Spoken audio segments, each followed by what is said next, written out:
Please come to order. Good morning. Welcome to the Commissioner of St. Mary's County meeting this date, Tuesday, January 28th, 2025. I am Randy Guy, President of Commissioners of St. Mary's County. I'd like to introduce the other commissioners. Sitting to my right, representing the 1st Commissioner District, which includes Ridge, Piney Point, St. George Island, Mr. Eric Colvin. Good morning. Representing the 3rd Commissioner District, which includes Leonardtown, Hollywood, Mr. Mike Hewitt. Good morning. Sitting to my left, representing the 3rd Commissioner District, which includes Charlotte Hall, 7th District, Golden Beach, and Mechanicsville, Mr. Mike Alderson, Jr. Good morning. Representing the 4th Commissioner District, which includes Lexington Park, some of California, Great Mills, and some of Hollywood, Mr. Scott Ostro. Good morning. Seated next to Commissioner Ostro at the end of the dais is David Weiskopf, our County Administrator. Good morning. On my immediate right is Julia Birch, our recorder for today.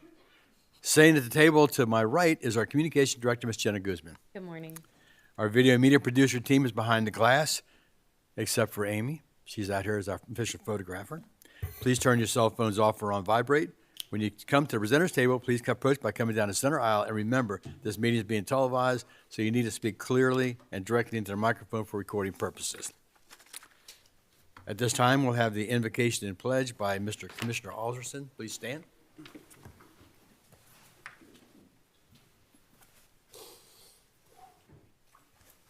Lord, we are thankful for this day you have given us, for its blessings, its opportunities, its challenges. Help us appreciate each day as it comes to us. Hear us, Lord, as we pray for strength and guidance for each day as it comes, for each day's duties, for each day's problems. May we be challenged to give our best always, and may we be assured of your presence with us. Amen. Amen.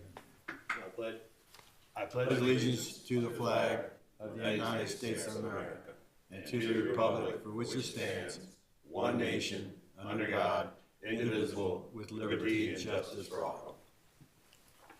Thank you, Commissioner Alderson. Next, we need to approve the consent agenda. So moved. Second. I have a first and a second. All in favor? Aye. Any disapproval? Ayes have it. Next, we have a proclamation for National Burn Awareness Week. So please, all those who are involved, please come forward. Only off a week. You forgot I got a second? I'm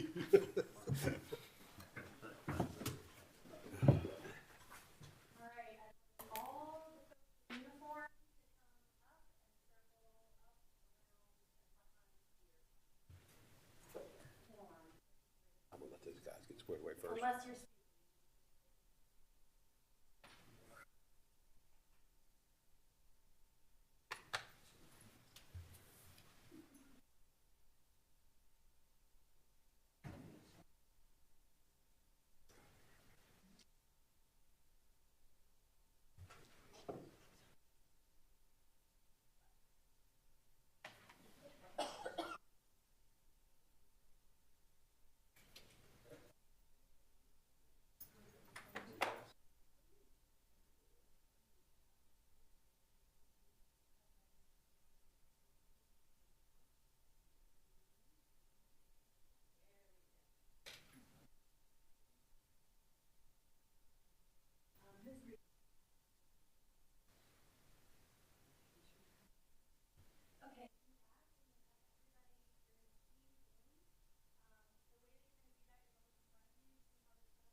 All right, thank you, Jennifer, for getting us all squared away. It's a huge crowd up here, and it's good to see everybody here. This is pretty important. I think it gets overlooked a lot, and we'll just go through this proclamation here.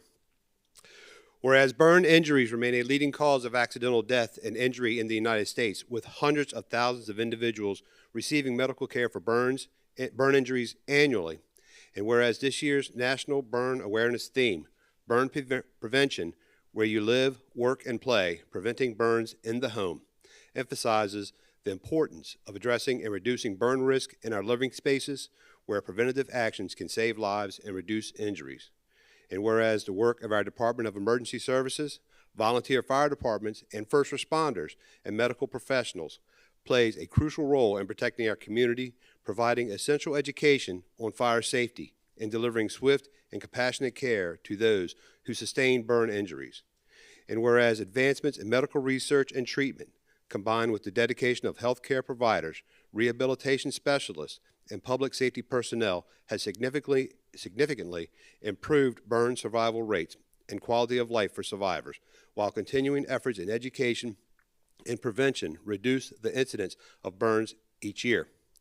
Now, therefore, we, the Commissioners of St. Mary's County, do hereby proclaim the week of February 2nd through 8th, 2025, as National Burn Awareness Week in St. Mary's County. We encourage all residents to observe this week by supporting fire safety education, honoring the work of our first responders and medical professionals, and committing to burn prevention in our community. This date, January 28, 2025.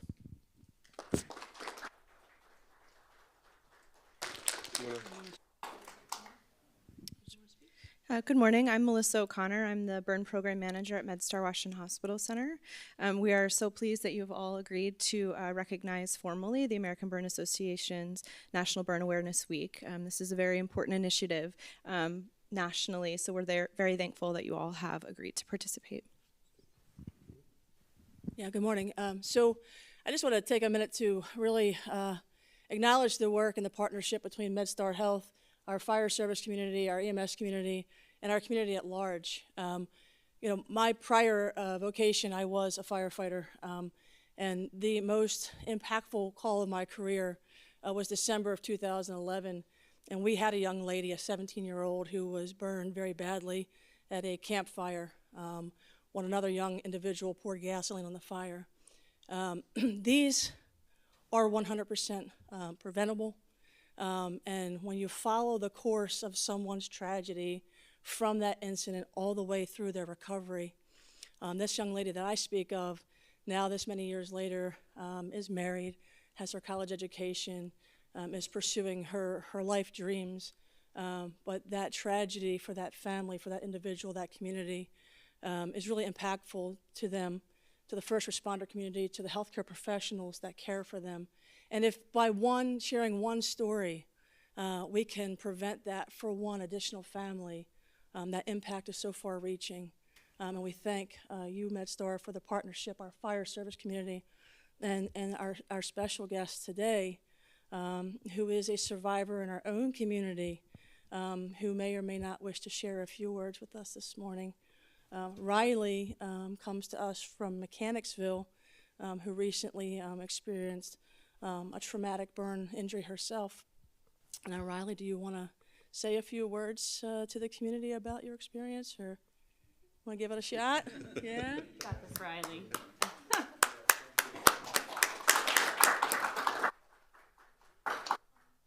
Good morning, everyone. I don't know. As she said already, the accident took place. It was a lot to take in, and I'm very thankful for everyone who has been here for me and has gone through this journey with me and has helped me and my family out with the crisis. I would also like to state that now I realize after what happened, it is more serious than most people think. Most people think that I'm gonna be okay. Nothing's really gonna happen until it really happens. And once it does, it's just like a struck. It hits you and now you have to deal with it. But it's going to be okay and you're gonna get through it. Once, it might take a while, it might feel like forever, but you will do it, and I am living proof that you can.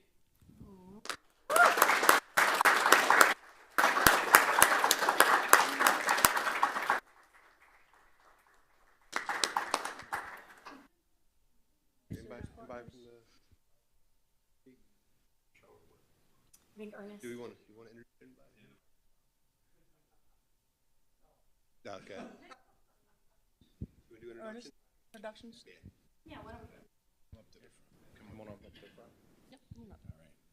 Like to thank you guys for all the support that you provide us. It's very comforting knowing that when we're operating on calls, that if something was to go wrong with one of us or the people that we're serving, that we have you there to support us and help us get through anything that we unfortunately have to deal with. So thank you very much.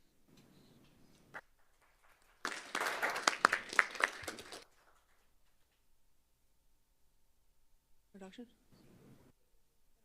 Just introduction. Name and who you're here representing. They're teasing me, for those of you who don't know, because I'm infamous for not being able to shut up and follow directions. I'm Sean Davidson. I'm the Volunteer Emergency Medical Services Chief for St. Mary's County. And I'll just echo really quickly our appreciation for the partnership that we have with MedStar, particularly through MedStar St. Mary's Hospital, who are incredible partners for us in our system and in our community, and the connection that gives us to the greater MedStar network. We are a very fortunate community in that way. So thank you.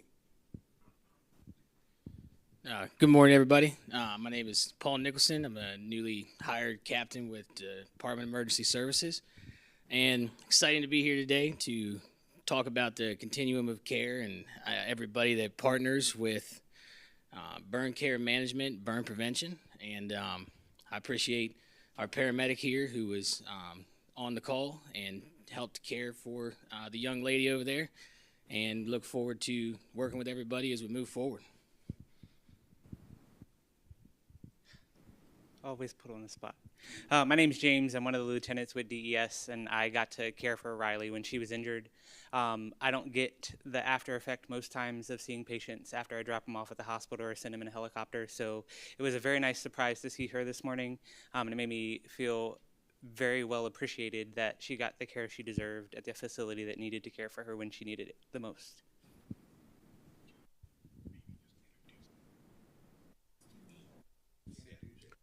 Okay. I'm John Montgomery, President of Mechanicsville Volunteer Fire Department. Karen Montgomery, she's Assistant Secretary. Speedy Nelson's from 7th District. Firefighter Thompson. Firefighter Williams. Firefighter Butler. Firefighter Cox. Our chief at I'm sorry. Step back there, CP. CP Medensky. Our chief, Ryan Rayleigh. I won't say anything.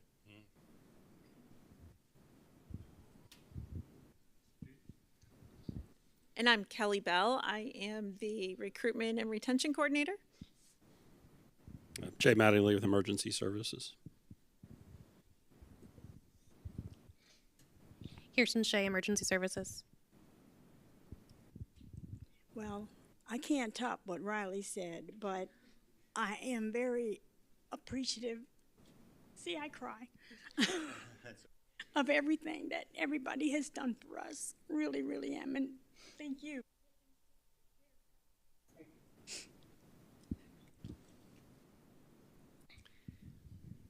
I'm Raleigh's grandfather, Bobby, and I can't top what she said either. But anyway, I'd like to thank everybody here that was on that call that night, the paramedics and everything, Thank you all very much.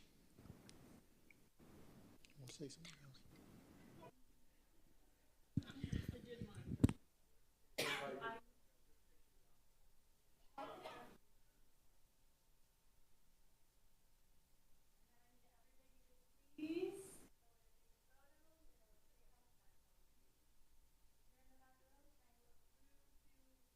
You can.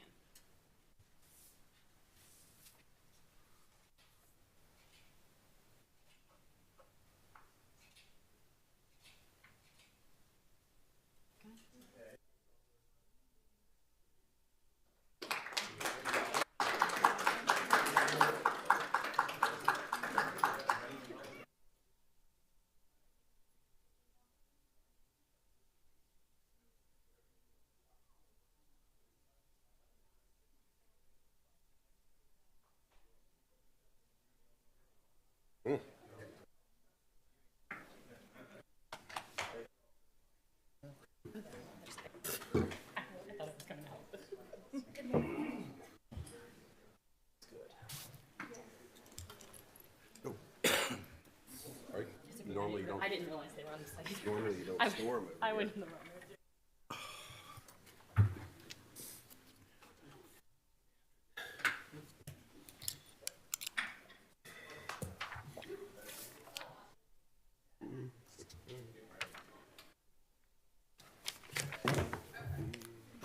Okay, I need a motion to adjourn as Commissioner of St. Mary's County.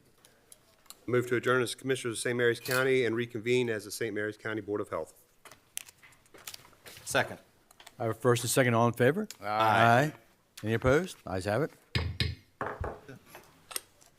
Next, Ms. Mina Brewster, our Health Officer for St. Mary's County, will now give a update.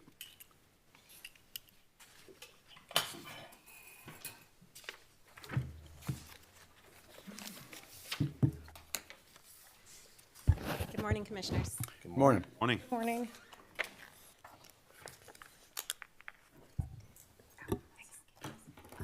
Thank you. Good morning. Thank you so much for convening the Board of Health this morning so that we can follow up on the environmental health fee schedule proposal. I had discussed this a bit in our last Board of Health meeting in the fall. And I'm here with Heather Moritz, the Environmental Health Director for St. Mary's County Health Department. Commissioners, as you may recall, if you don't mind advancing, Jenna, please. The environmental health fee schedule update, this is the timeline of what we've done here in St. Mary's County. We've traditionally followed an inflation-based adjustment to our fee schedule. The last revisions to the whole fee schedule was in 2015. In 2020, we did revise the perk test fee and added on new fees related to mobile food trucks as required by, or as necessitated by new laws at the state allowing mobile food trucks in multiple jurisdictions. And I'll pass it over to Heather, and she can talk a little bit about the fee schedule. Some of these slides you've seen before so we're just using it to refresh your memory of the scope of environmental health fees in Southern Maryland. So good morning. This is just a snapshot comparison of St. Mary's County's current fees compared to Charles County as well as Calvert's fees in 2022. I'll go into more why I don't have the most recent fees with Calvert, but it's based on how they adjust their fees on a regular basis. This is, when I say a snapshot, these are our main programs that essentially all counties oversee or have some sort of fee for, the ones that are going to impact our community the most. So things that are related to land development, building permits, site plans, food licensing, and things like that. As you can see with St. Mary's in blue, there are some fees that are pretty comparable across the Tri-County area, but there are also a handful that were a lot less than the other counties. One in particular that I really want to point out has to do with the perk test associated with a repair or replacement septic system. So when somebody has an existing septic system that's gone into failure, in order for them to install something new, we need to come on site and do a perk test or soils evaluation the same way that you would do for new construction to build a new house. We do not charge a fee for that, nor do we ever intend to charge a fee for that, whereas other counties throughout the state do charge fees to come out for these repair situations. I don't feel that that is something that is fair to a property owner. They're already going to be hit with very substantial cost with replacing their septic systems. So that is something that I definitely want to point out, that even though a lot of time and resources go into doing these repair perk tests, reviewing very technical replacement systems, a lot of time and hours, that initial perk test we are not going to charge for. And again, nor do I intend to want to do that in the future. The only other fee on there that you might kind of notice is our campground license. When that program was moved over to our office, moved from land use and growth management to our office, there wasn't a fee associated with it then, so we kept with that and haven't charged a fee for our campground licenses. We've got very few of those in St. Mary's, I think maybe 9 or 10, so yeah, just a couple of those little nuances that I wanted to point out. So next slide. So around the state, I really wanted to emphasize that there is a number of other environmental health divisions in the state that are in the process of updating their fees or reviewing their environmental health fee schedule. They've either just gone through the process, currently going through the process and looking for those new fees to start in FY26. Notably, Calvert County, they did a major overhaul of their review of their environmental health fee schedule back in 2022, and they did it based on inflation rates, and they also put into place a local resolution that would have their fee schedule reviewed on an annual basis.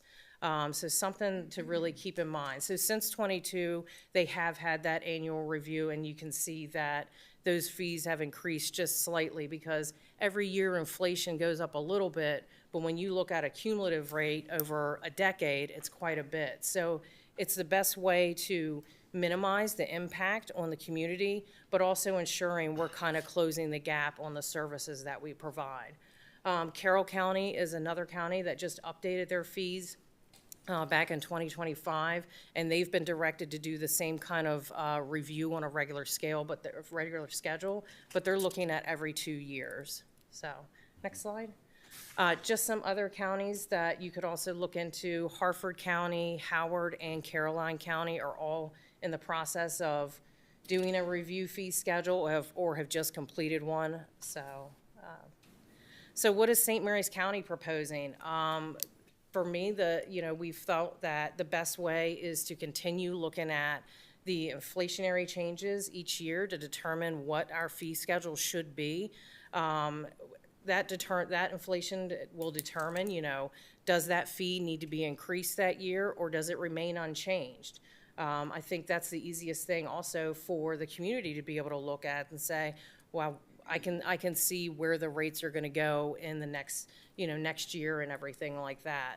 The main thing that we would be hoping for is to request that the county attorney's office would help us in drafting some type of resolution to put this on a regular review schedule. We're hoping every 2 years, because the smaller gap you have, the less impact you have on your community with the change in fees, but every year might be a little too much. So yeah, that is.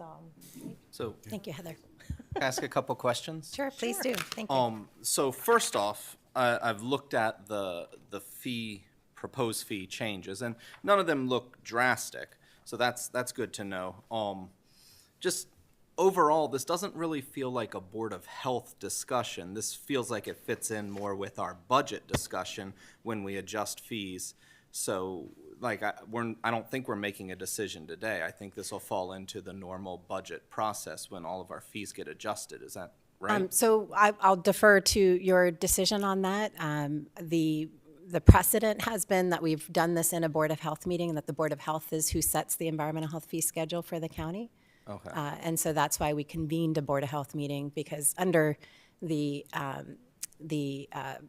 realm of being a Board of Health, you're able to make that decision of setting the environmental health fee schedule for the county. So, I think my other bigger question would be, what are you doing with the fees? In the sense of, it doesn't really sway me to see that other counties are changing their fees and inflation is going up, but I need to know, are your costs going up? What do these fees go to? Are we not covering your salaries as it is right now? That's the information I'm looking for to hear for why we would change the fees. Absolutely. There are direct services that we can see improve in our office. Just having that minor increase in our perk test fee allowed us to increase our monitoring well network throughout the county. We want to continue to do that. There's also maintenance that needs to happen with those monitoring wells. Some of them have been in the ground since the mid-'80s. So part of that will go towards that monitoring well network, which goes towards our community and our perk test season and things like that. Just a quick review of a couple of our major programs. So site plan, building permit reviews, food service inspections. The cost of the fee is only covering maybe 40 to 50% for the service that's being completed. When it comes to building permits, the fees that are collected just straight for building permits, it's only covering 10% of the cost for service. So there is a pretty large gap for the service that's being provided and the fees that are being collected. But I didn't want to base fees on closing that gap entirely, because there would be a huge, impact on the community. And I just don't agree that that's right, so. I think, but- when I was here before, I talked a little bit about the shared responsibility of environmental health fees, that there's a public health benefit wrought by the whole community. And there's also a benefit, of course, to the end user, the individual submitting the application or the business. And so that's why we've gone forward with a shared fee, where the public taxpayer takes on a portion of the fee and the individual user or business takes on a portion of the actual cost, I should say. The cost, just like inflation has an impact on many things, we have an impact of inflation on the cost of equipment and supplies and, of course, personnel. So, commissioners, you've been incredibly supportive, and you recognize the importance of these public health services for our community, and certainly have been supporting the personnel costs associated with environmental health and so forth. But we also have equipment, we have IT, we've got oversight of that as well. So we've got, we've done a whole digitization process that I went through with you at the previous meeting, digitizing records so that our community members have direct access to them. We'd like to continue with that effort. We need to maintain those systems. We have to maintain all of our equipment, including chemistry, lab tests, things like that we utilize in pools, and also the equipment that we utilize when we're out on site doing perk tests and various things like that. Okay. And I think I can't vote to approve it today, because just like any of our other fees with LUGM, with any recreation and parks, it needs to go before a public hearing. Sure. And that's, public needs a chance to weigh in on that. When we submitted the green sheet, we requested a motion for moving to a public hearing on this. That's what we did before as well. Okay. So tell me, when you say it's inflation adjusted, I think a reasonable person would think whatever they're paying for this service pays for what it costs for the service. Now, I saw your increases didn't look like they were very big, and if they were inflation-based, that's fine. But who pays the gap? You talked about it's 40% of the cost. Who pays the gap? The state? The taxpayer, really, through our county budgets. Okay, so it continues to come through the taxpayer. Well, the portion that's not covered by the business or Yeah. the individual comes through the taxpayer, correct? The portion that's covered, that's not, the fee itself is the responsibility of the individual or the business. The rest of the actual cost, right, is incurred by the public. I guess I didn't understand it when you said, Ms. Moritz, that the actual cost is higher than what we're looking at. Is that the case or not? When you compare the fees collected for. I'm sorry to interrupt you. Use a septic. Someone wants to get a perk test done. All right, now that's what, $250, something like that? Did I read that? Well, you won't have to worry about that. But my point is, the fee that they pay for a perk test, is that the actual cost of the perk test? Because I know I've had some done, and I had to pay the guy to come out with the backhoe to dig the hole and all that stuff. Then a health department person showed up. We poured water in the hole, watched how long it took for the water to go down. Health department person said, it's all good, and that was it. Right, and when I'm speaking of like the cost of service, it's just our cost for service. I'm not including what it may cost for somebody to hire an engineer, But again, surveyor. is the fee that we pay to the health department covering your cost for No. service? It's not. And who makes it up? You're saying the taxpayer? Through the county The budget. taxpayers. Through the county budget. All right, well, I mean, sometimes it would seem like maybe it's reasonable that the person who getting the service makes it up, because they're the one getting the benefit versus the general public who may not need a perk test, who may not need.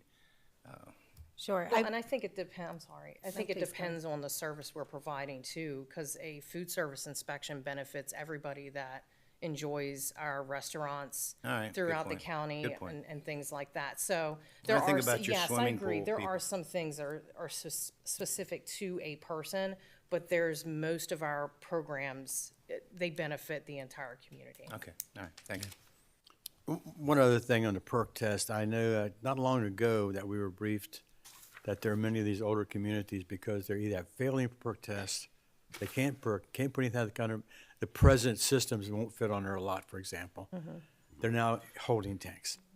And I think I was told that you put out more holding tanks in 2023 than in 20 years Yes. previous. I do, yes, I told you that. You said, Yes. you told me that, yeah. Yes, it's very I'm concerning. not sure what for- 2024 is brought. Now, my only question to that is that, well, people talk about that because the ones that are getting these home tax really can't afford them. I mean, even though it's a cost to put them in, but there's a cost to service them constantly. What are you as the health department doing in dealing with MD at the state, looking at some kind of alternatives other than what we have right now? I know the in-ground, the mounds and things like that. There's got to be something else out there somewhere other than putting in a public service Well- that they could do. Well, I can say that most properties that have to have a holding tank installed, we've already looked at all the other options, and space is an issue for a lot of these property. Space and the depth of groundwater keeps you from being able to do anything else on that property other than a holding tank. And recent legislation that's being proposed is going to even put more limitations on our low-lying areas in St. Mary's. And we really need to start taking a look at how can we help those communities, because our options for replacement systems isn't getting larger, it's getting smaller. And it's Because of new rules and regulations, yeah. not only that, we have these older properties that are just small lots. I mean, that's how they were Oh, yeah. created. Mill Point Shores, Longview Beach, they're really tiny lots. And if that person only owns that one lot, they're very limited on what they're able to do. And unfortunately, it typically ends up as a holding tank unless they own a second or third lot that we have the opportunity to install a sand mound. And the sand mounds come in play because the groundwater is too high. We can't put sewage underneath the ground. Right. You put sewage into groundwater, it's not gonna go anywhere, for one. So you're looking at a hydraulic issue, spending money on something that's not gonna work. But then you have it also just going in straight into the Chesapeake Bay eventually. It all leads to the bay. So For many of these areas, public sewer is just not an option. it's, Yes, down there. it could be if they have maybe their own small package Package plant, plants, like but they're Elm not close to current infrastructure. With the cost of that, I can't even imagine what the cost of that would be. So I think it is very important that the county and Metcom and the health department work together and start planning where can we look at? Okay, Mill Point Shores, what land is around there? Is there something available that we could start looking at and saying, is this feasible? Could this support a small treatment plant? Look for grant money to have those feasibility studies done. I think the federal government's got it just right through the EPA right now. This is all stuff that needs to be looked at, but we're kind of limited as the health department that we can't apply for some of these grants. But we're also not the ones doing those feasibility studies. We're not the ones we're not the planning people, but I can tell you where the problems are. I could tell you right now.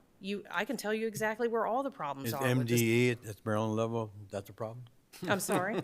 MDE at the Maryland level? Well, I'm not going to speak to that, but I can tell you that high groundwater and small lots. We don't have no it's problem hurt- speaking to you. If it's the Maryland Department of Environment, we need to know so we can tell our legislators to start putting some pressure on them to come up with something. I think it's We got about important 4 for us to major have areas some of right the, now that are having a problem, and Yeah. I think There's it's been no important for solution us to to 'em. have some of these conversations locally as well with Metcom at the Absolutely. table. And really look at, as Heather was suggesting, some of these smaller regions of the community. I think if you want some action from MDE as a county, we need to go to them with a plan. This is Ms. our Moritz, plan. let me interrupt you for a second. I want to get us back on Okay, track I'm here. sorry. I could- But I want to comment, though, on your point about package plants. That's something we have looked at. When I was on the Critical Areas Commission, the point was we looked at it and we had a pilot program with St. Clements Shores wastewater treatment plant. Now, the idea there was we put in new technologies. It was a little over $3 million, but we increased the EDU's capacity by 248 or something in that neighborhood. Right. The key gets to be more people with failing systems can hook up. So we have talked about that idea of package plants. Right. They're in the neighborhood of 3 to 5 million, depending on how many people. Longview Beach would be a great example. Exactly. Those communities you're talking about, but that's for another day. Help me here. I didn't know, are you requesting a motion to Move have to a public hearing? Yes, sir. Yes. That's And what we. who would hold the public hearing, you or us? Well, last time we went through this process, the county advertised it and held the public hearing. We were present, certainly. Okay, and when would you need this public hearing held by? We're requesting that we put this into place by next fiscal year. So you need it by, I think you would want it by the, Well, if it's during our next budget. fiscal year, it would fit right in with our budget public hearing for all the fees that we do. We have a public hearing. just Okay, like- well, for that. then what we could do is add it to our Yeah. list of public hearings that we hold when we have our big one in April. Okay. Then I request a public hearing today. No, and we don't have to vote on No, it today. no, no. Right. So my point is that sufficient for you? Yes, I defer to you because the decision comes from the Board of Health. I get it. On the fee Well, schedule. I think what we don't want to do, Commissioner President, guys, let this thing kind of creep on us. No, it's going to, I it's think going to what go we're into a gonna- public hearing with We're the going rest to of put a them. public hearing on our agenda Yeah. for the April public It'll be hearing at added in. Leonardtown High School. Yes, exactly. All right. Okay. Do we need a motion to that effect? No, No. sir. Okay. No. Well, it looks like you're going to get one. Thank you, sir. Appreciate it. So while we're in Board of Health, we're hearing about bird flu on the Eastern Shore. Do we have it in St. Mary's County yet? We do not have any diagnosed or identified cases, I should say, in St. Mary's County. We are certainly following very closely what's happening on the Eastern Shore with their poultry farms and their poultry cases. We continue to have communications. The Maryland Department of Ag is leading that effort in communicating with our local farmers and who have dairy cows and so forth. We've done some, as I've presented in our past couple of Board of Health meetings, we've reached out and we've partnered with the University of Maryland Extension Office as well in communicating with our community, including our Amish and Mennonite families. We are, again, at this point, we're monitoring. There's testing being done of dairy milk throughout the state per order of the Agriculture Secretary and Health Secretary. And we are on the ready. We've reached out to our farming community and offered personal protective equipment, some health information as well that may be helpful for them. And we'll continue to communicate with our community as helpful. Right now, it's mainly Maryland Department of Ag communicating with the agricultural community. So it can show up in cows in their milk? Correct. So that is the concern that this is new, right? So we've seen highly pathogenic avian influenza before, but every time it happens, there's nuances to it. So we've been watching it closely around the country as it's emerged in different states. We've seen it affect dairy cattle in other states. There's been a concern about it presenting in raw milk. In particular, and so I think that's why the milk testing is happening, because of the concern for that. So at this point, we don't have any known cows affected in Maryland. We certainly don't have any human cases that have been identified or diagnosed at this point. We have had poultry affected. There are wild birds that may be affected as well. I would encourage all of those individuals who have backyard flocks, because of exposure to wild birds in particular is the reason there. But for those individuals who maintain backyard flocks, just do the routine good practice of washing your hands after handling your animals and harvesting eggs. Make sure that if you see something suspicious or unusual, like dead birds or birds getting sick, it's a good idea to report that. Maryland Department of Ag has a number for that. I'm sorry, I don't have it on the top of my head, but we'll certainly put the message out through our health department as well. For farmers and so forth, please, tune in to the messages and information that have been provided already. And we'll continue to provide support as a health department and supporting with PPE as they desire. Okay, sounds good. So if majority of the general public, if we buy a chicken at Food Lion and cook it properly, we have to worry about that. Yeah, from a food safety perspective, a lot of things are taken care of when you cook your food. Good. Okay. Okay, well, Ms. Moritz, before you leave us, I want to tell you thank you for the times you've made yourself available to help constituents who are were hung up with the health department. And I said, listen, let's call Heather. I'm sure she can look at this. It would be just I hate to use the term minor, but it was some kind of approval they needed. You've done it at least twice that I know of in the past couple months, and I want to thank you for that. Well, thank you. I appreciate that. Good, I'm good. passionate about the work You I do are, I and my can community. tell. Good. Okay, I just need a motion now to adjourn. Motion moved to adjourn as the Board of Public Health and reconvene as the Board of County Commissioners. Second. Thank you. First, second, all in favor? Aye. Aye. Thank you. So moved. Thank you all very much.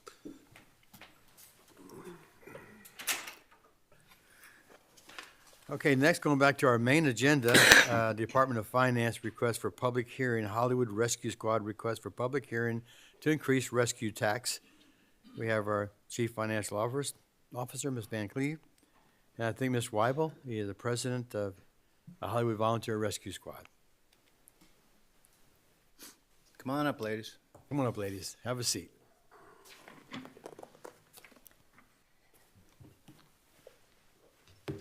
Good morning, Commissioners. Vanetta Van Cleve, Good morning. CFO for the record. The Hollywood Volunteer Rescue Squad is proposing a rate change, and to that end, requesting authorization for a public meeting. We have with us today Barbara Weibel, I'm to my far right, and Alicia Weibel, who will be speaking to the reasoning behind said request, and with that, we will let them present their reasoning. Okay. Good morning, Weibel? Commissioners. Yeah. Good morning. I am the president of the Hollywood Volunteer Rescue Squad. Alicia here, who is also my daughter-in-law, she is the chief of the department. We did not enter into requesting a tax credit or tax increase lightly. The last time we asked for an increase was in 2012. Since that time, inflation has gone through the roof. We have not received enough funding to, how do I say this? We've been able to maintain our building, but it needs updating that our funding just does not allow us to. We've been able to keep the ambulances on the road.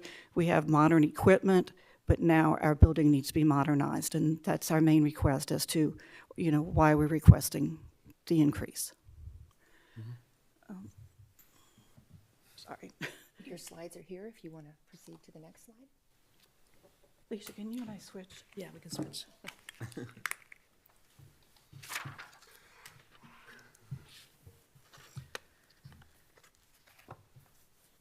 Okay, can we go to the next slide, please?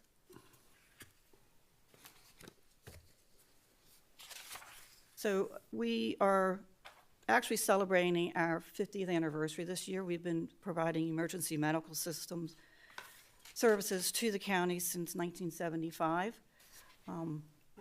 Our average call volume is over 3,500 calls per year. Our actively running volunteers who run what we call duty is 40 members spread out over, basically we run at night. The county provides paid employees during the day, and we provide the night services. Next slide. Okay. Just a quick history. We did build a building, what you see now as the brick building, in 1982. In 1992, we built the metal building to store additional vehicles. 2002, we constructed an addition on the backside. That was before I joined the department, so I really don't have much history on that. What I do know was that it was not the best construction, and it is providing us with structural issues with the building now. In 2014, we actually had work done under the building to shore up the load-bearing beams and then also additional footings. Over the years, we've entertained the idea of renovating the building. We even looked at building brand new, but then COVID hit, and that just went down the tubes real quick. So we regrouped. We hired a general contractor to build a building for us. Currently, that proposal, as of June of 2024 was $3.4 million. I'm sure it's probably increased since then because, again, materials and cost are going up. Next slide, please. So these are the failures that we're having with the addition. The addition is actually pulling away from the original brick building. We have no fire protection in the building. The well is the original well to the building. We've also had that tested, and it is still working. However, we were told that it's just a matter of time when it fails. So we're looking to replace that also. The roof has leaks in it. We've patched it, but it continues to leak. It is not ADA compliant. If someone were to come to the building in a wheelchair, we do not have a bathroom that they would be able to use because they just can't fit the wheelchairs in there. We have no fire or smoke alarm system. And the HVAC systems are inefficient. We have multiple systems throughout the building, and they tend to, what I'm going to say, fight each other. If you have one area, it may be cold, the next area is super hot. Excuse me. We have outdated security systems, which in this day and age of terrorism, public safety is vital that we keep our core people safe.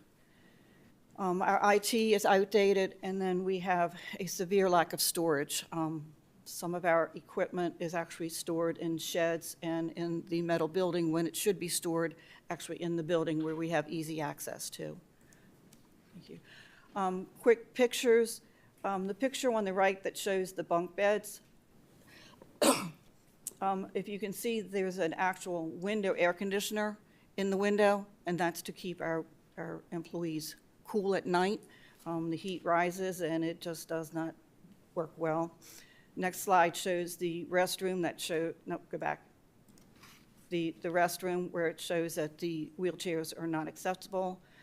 The interior stairs are failing. If you look at the picture, the camera was spot on, but the stairs are leaning, and when you walk up it, you almost feel like you're going down even though you're going up. And then the exterior fire escape also needs updating. Next slide, please. Okay, again, pictures of the ceiling where we have roof leaks. Next slide. So our goals are, we would like to install a sprinkler system for life safety. The sprinkler system would be a standalone system which would require a generator to itself.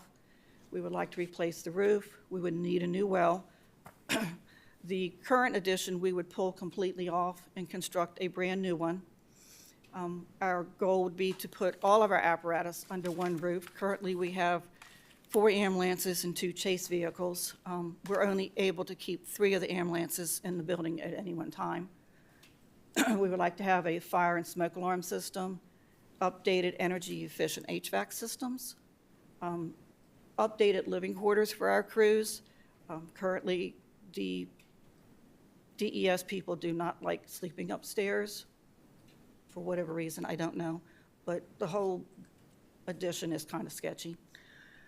It would also provide us with a new training room separate from a meeting room, and it would also provide ADA compliance, which is due to federal regulations.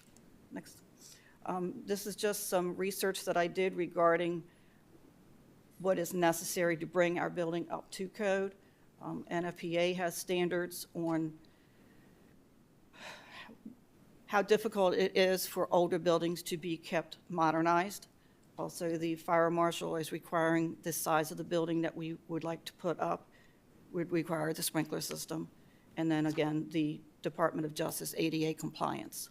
Next slide, please. Thank you. So the new addition would consist of a sprinkler system, updated living quarters, training room, workout area. Currently, we do have a gymnasium which has very nice equipment that is stored in the metal building. It's actually a safety issue that if somebody's over there working out and they have a medical emergency, nobody knows that it's happened. So this would be another life safety issue, bringing them into the building. HVAC systems more energy efficient, ADA compliant. We would have a new meeting room and then additional storage. So that would, previous comments would be for the new addition. The existing building would basically stay the same on the outside. It would have a new sprinkler system. It would get a new roof. We would enlarge the apparatus bay. What is currently our meeting room would become new apparatus bays. So that would allow us to bring all our equipment, all our apparatus under one roof. We would have new security systems in that area, new office spaces. Currently, we have approximately 5 officers working out of one tiny little office. This would expand into one much larger office and just give us more room, more elbow room. It would improve our gear storage and our maintenance, and it would allow us to have a dedicated IT room. Next slide, please. So here's the brief financial history of since 2018. We receive anywhere from $233,000 per year from the county up to $268,000. It's been an average annual increase of 1%, which does not match the inflation rate for the area. Next slide, please. We have established a building fund, which we currently have $500,000 in that to go towards the construction. And again, to summarize, we mainly need the money to update, renovate our facility, bring it into current standards. In addition to the volunteers running out of this station, your DES employees also run out of here. So it's a combination of need, not just for the volunteers, but for your employees and for the Hollywood and St. Mary's County all together. And that's my presentation. And do I have any questions? Ms. Weibel, thank you very much for that excellent presentation. I want to personally thank you for giving me a tour of your facility when I came to your public meeting that night. Look, if you go there, anybody in this room, if you go there, you can't help but say this place needs to be renovated. Look, we've seen so many other ones do it, and I want to help you do it. And the point was, as we talked about it that night, and one of them was this tax increase. Now, it's going to be $4.65 for each household in your service area. Now, that does add to everybody's budget, but you're worth it because I know you come when we call you. So the question I have for you, though, is when I was with you that night, we were talking business matters, and you said that what you have available and the income stream available would only allow you to qualify for about $1 million loan. That's correct. And you need $3.4 million if you can fit within the parameters of what you're talking about now. Does this increase get you there? Yes. So with this increase, you can afford to get a loan that allows you to renovate that building. Yes. And you won't be back anytime soon. No. Well, now, I'm not trying to put you on the spot, but all right. Well, you've done your part. Yeah. You got any questions, anybody, commissioners? All right, I'm going to move to authorize the Hollywood Volunteer Rescue Squad to hold a local public hearing in reference to the proposed rescue tax rate increase for the Hollywood Volunteer Rescue Squad as presented. Second. No. With direction that the public hearing result in public comment will be submitted to the county for consideration as part of the FY 2026 budget process. Any such increase would be incorporated into our recommended budget, including the public hearing on April 22nd, 2025. Second. I was paying attention now. Thank you, commissioners. Okay, we got a first and second. All in favor? Aye. Any opposed? Ayes have it. Ms. Thank you very Weibel, much. God bless you. God bless Good you job. guys. Good job. Sorry, one question. Do you have a date for your public hearing? It was probably in your presentation. 25th. 25th. February the 25th. Yes. Perfect. All right. At the Hollywood Fire Department Hall. Rescue The squad. rescue squad. Rescue squad. Come here, The ambulances are, not the fire trucks. Yeah. The little one down the street. Yeah, the little one down the street that needs renovation. Okay, good. Yeah, they'll be able That, to see it. what time is it going to be? 7 o'clock. 7 p.m. Yeah, commissioners, I invite you to come before then, and I would love to give you a tour of our building. Commissioner Good. Hewitt's already been there and seen it. Very good. I Yeah. would I'll be back. Okay, I would love to be able to show you our designs. We're ready to go. very good. Thank you. Well, thank you very much. Thank you for all your hard work. Thank you.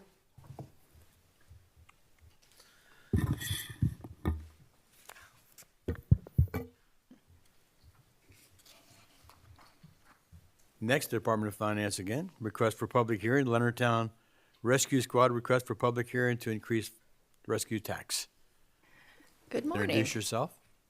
Okay. Good morning. I'm Danny Bowles. I'm the president of Leonardtown Volunteer Rescue Squad. I'm Jamie Weber. I'm the assistant treasurer of the Leonardtown Rescue Squad. Good, good. Okay. So, good morning. Thank you for allowing us to come and talk to you today. So before we jump into the details, I wanted to start off with the basics of what we're asking for here today. So I'm respectfully requesting to increase our rescue tax rate for the 3rd election district from 9/10 of a cent per $100 of assessed value to 1.3 cents per $100 of assessed value. So as you know, many of our sister companies have asked for these increases in the past, and I think as we get into the brief, you'll see that a lot of the same challenges that they have experienced are the challenges that we're facing right now. Mr. Bowles, let me interrupt you for a second. So this 0.9 to 0.13, is that the maximum allowed?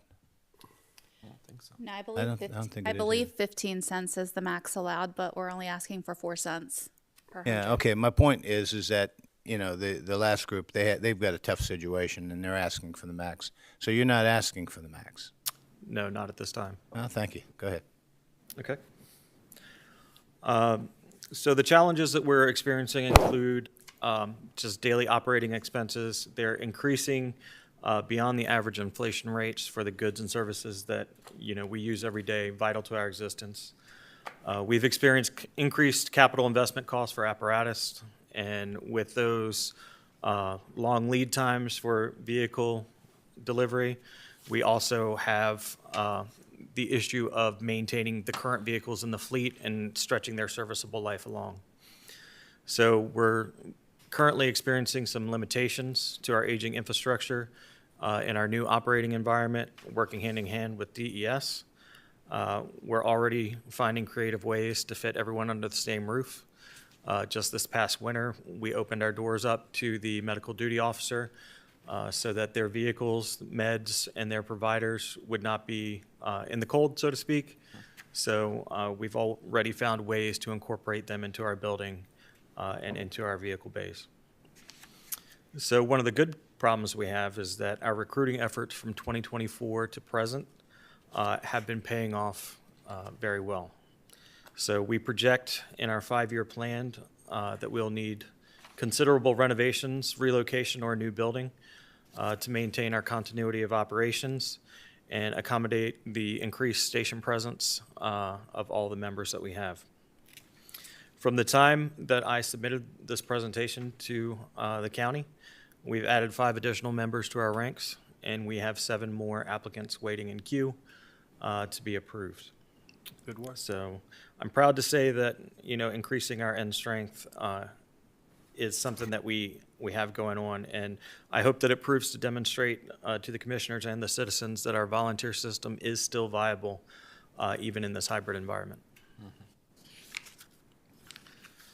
So a little bit of background about LVRS, as you've heard before. We were founded as a single station with Hollywood way back when, and in 1975 we split off, so we are in our 50th year of service as well. Each year we're audited by a CPA as part of the requirements for the funding that we receive. That used to be done by ASCII and Associates, but recently we've moved that to Heimlance Financial Services in 2024, and we're satisfied with that provider. We've maintained our current tax rate since it was first developed or first offered at the 9/10 of a cent per $100 of increased value. At the beginning of the month, when the slide was generated, we had 110 members in our squad. That's the operational unit. And we had 21 members in our auxiliary, which is our more administrative fundraising type unit. But again, like I said, we are experiencing growth monthly with our members. Next slide. Okay, we're going to deep dive a little bit more in the next slide, but over the past 5 years, we've seen an average increase of about 2.35% from each previous year.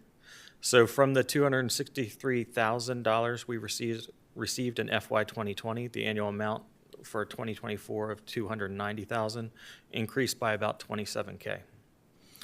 So we don't rely solely on our tax revenue to remain operational. We're very fortunate that we have very motivated members and auxiliary and a very generous community.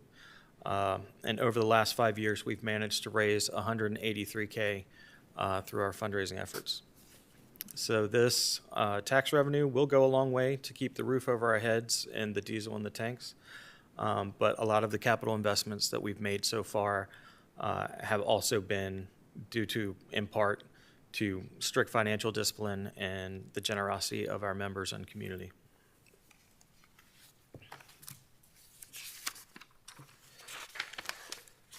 All right. So as promised, here's a little bit more detail. Going back, the important takeaway that I want you guys to hold on to is that the average annual increase is 2.35% over the last 5 years.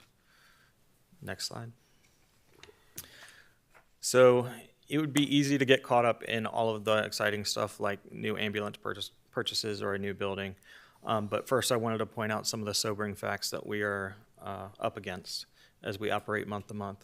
So as the bumper sticker on the slide says, according to the Bureau of Labor and Statistics, the average inflation from 2020 to 2024 is 3.9%. So already we're at a mismatch between the 2.35 and current inflation. So when we look at some of our main cost drivers for day-to-day operations, you're going to see an even bigger gap. So personal protective equipment, we have seen a 30% increase in cost since 2019. We do not issue every member brand new gear, so a lot of the gear is shared. And it's a challenge just to make sure that we have enough on hand and the appropriate amount of sizes to outfit that large of an organization. For fuel over the last 5 years, we've also seen a 30% increase. For facility costs and maintenance, this one seems a little bit misleading. It says 10%, but again, that's over 3 years. If you look back in the inflation history locally, most of the inflation happened closer to COVID, and this last 3 years is a little bit beyond that. So if you were to look at a 5-year estimate instead of a 3-year, I think that would even be larger. But the most staggering one that we are dealing with is in 1 year, from 2023 to 2024, our vehicle insurance costs went up 46%. So keep in mind, we have made no claims against our insurance. About 90% of all of our body work and mechanical work is done by our skilled engineers, and the other 10% are done by local businesses and are paid for in cash. So to see a 46% increase in our cost without using it is pretty shocking. Additionally, workers' comp from 2023 to 2024 went up by 23%. And again, just like vehicle insurance, we've made no claims against workers' comp, and we've still seen that much of an increase. And again, keep in mind, from the previous slide, our annual average increase is 2.3%. So now we can talk about the fun stuff, the vehicles and the building. So from our last ambulance that we procured to the current contract we have now with delivery anticipated in April, we went from $280,000 to $270,000. I want you guys to keep in mind that even though that's a $90,000 increase from one ambulance to the next of almost identical specs, that $90,000 increase includes a discount for us putting down a considerable deposit and signing a contract before the next fiscal year rolled over for the manufacturer. So we are out here chasing every deal, every discount, every savings we can find, and we are still experiencing challenges. The next major item is the building fund. So we're looking, far ahead for lineup. So we are experiencing some current issues with a leaky roof. We have some things that we're going to have to repair within the building, like a new ambulance bay floor, a new ramp outside the building. There are other challenges such as plumbing and HVAC. All of those would be if we did absolutely nothing and stayed in place. So if we were to grow, we are assembling a committee to perform the analysis of alternatives for what that future infrastructure would look like. So we have 3 courses of action for our future needs. That would be to remain exactly where we are and renovate, to try to mitigate as many of the problems that we have with, the infrastructure problems like roof, plumbing and HVAC, take care of them within the footprint of the lot that we have. The second alternative would be if Leonardtown Firehouse were to move and build a new building, it may be an option to move into their space as they're larger and they have more updated accommodations. The third, but the most costly, that we would look into would be to procure land and build a new building. We're still pretty far out from that because as I said, we're still analyzing the alternatives. But current estimates based upon inflation and some of the estimates that our sister companies have gotten, that could be anywhere from $5 million to $15 million in the future. Anything that we do, regardless of which course of action we follow, we do intend to keep both the volunteer and DES needs in mind. So for the outcome and impacts, the outcomes for our organization, we'd be posturing ourselves for success. That could be in the form of a new building, could be in the form of new apparatus, but most importantly, it means that we'll be able to keep up with the rising costs of medical supplies, fuel, utilities. We'd have the financial agility to prepare for future surges and calls due to either another public health crisis or a dramatic increase in population. Should some of these planned subdivisions in Leonardtown come to fruition, I believe Tudor Hall plans to bring several hundred homes if that one comes through. So this increased capacity and readiness are not just for our success, it's for everyone. The impacts that'll be felt by the average household within our district is roughly $35. While that's not to be trivialized for most, it isn't much in the long haul, and being as we've delayed asking for this increase for so long, I don't believe we've asked for an increase since the rescue tax revenue was instituted. We think it's long overdue. So it's all going to go, the $116,000 of increased revenue per year would be extremely beneficial to maintain our operational viability. And in a hybrid system where we're all depending on each other, our success is everyone's success. Next slide.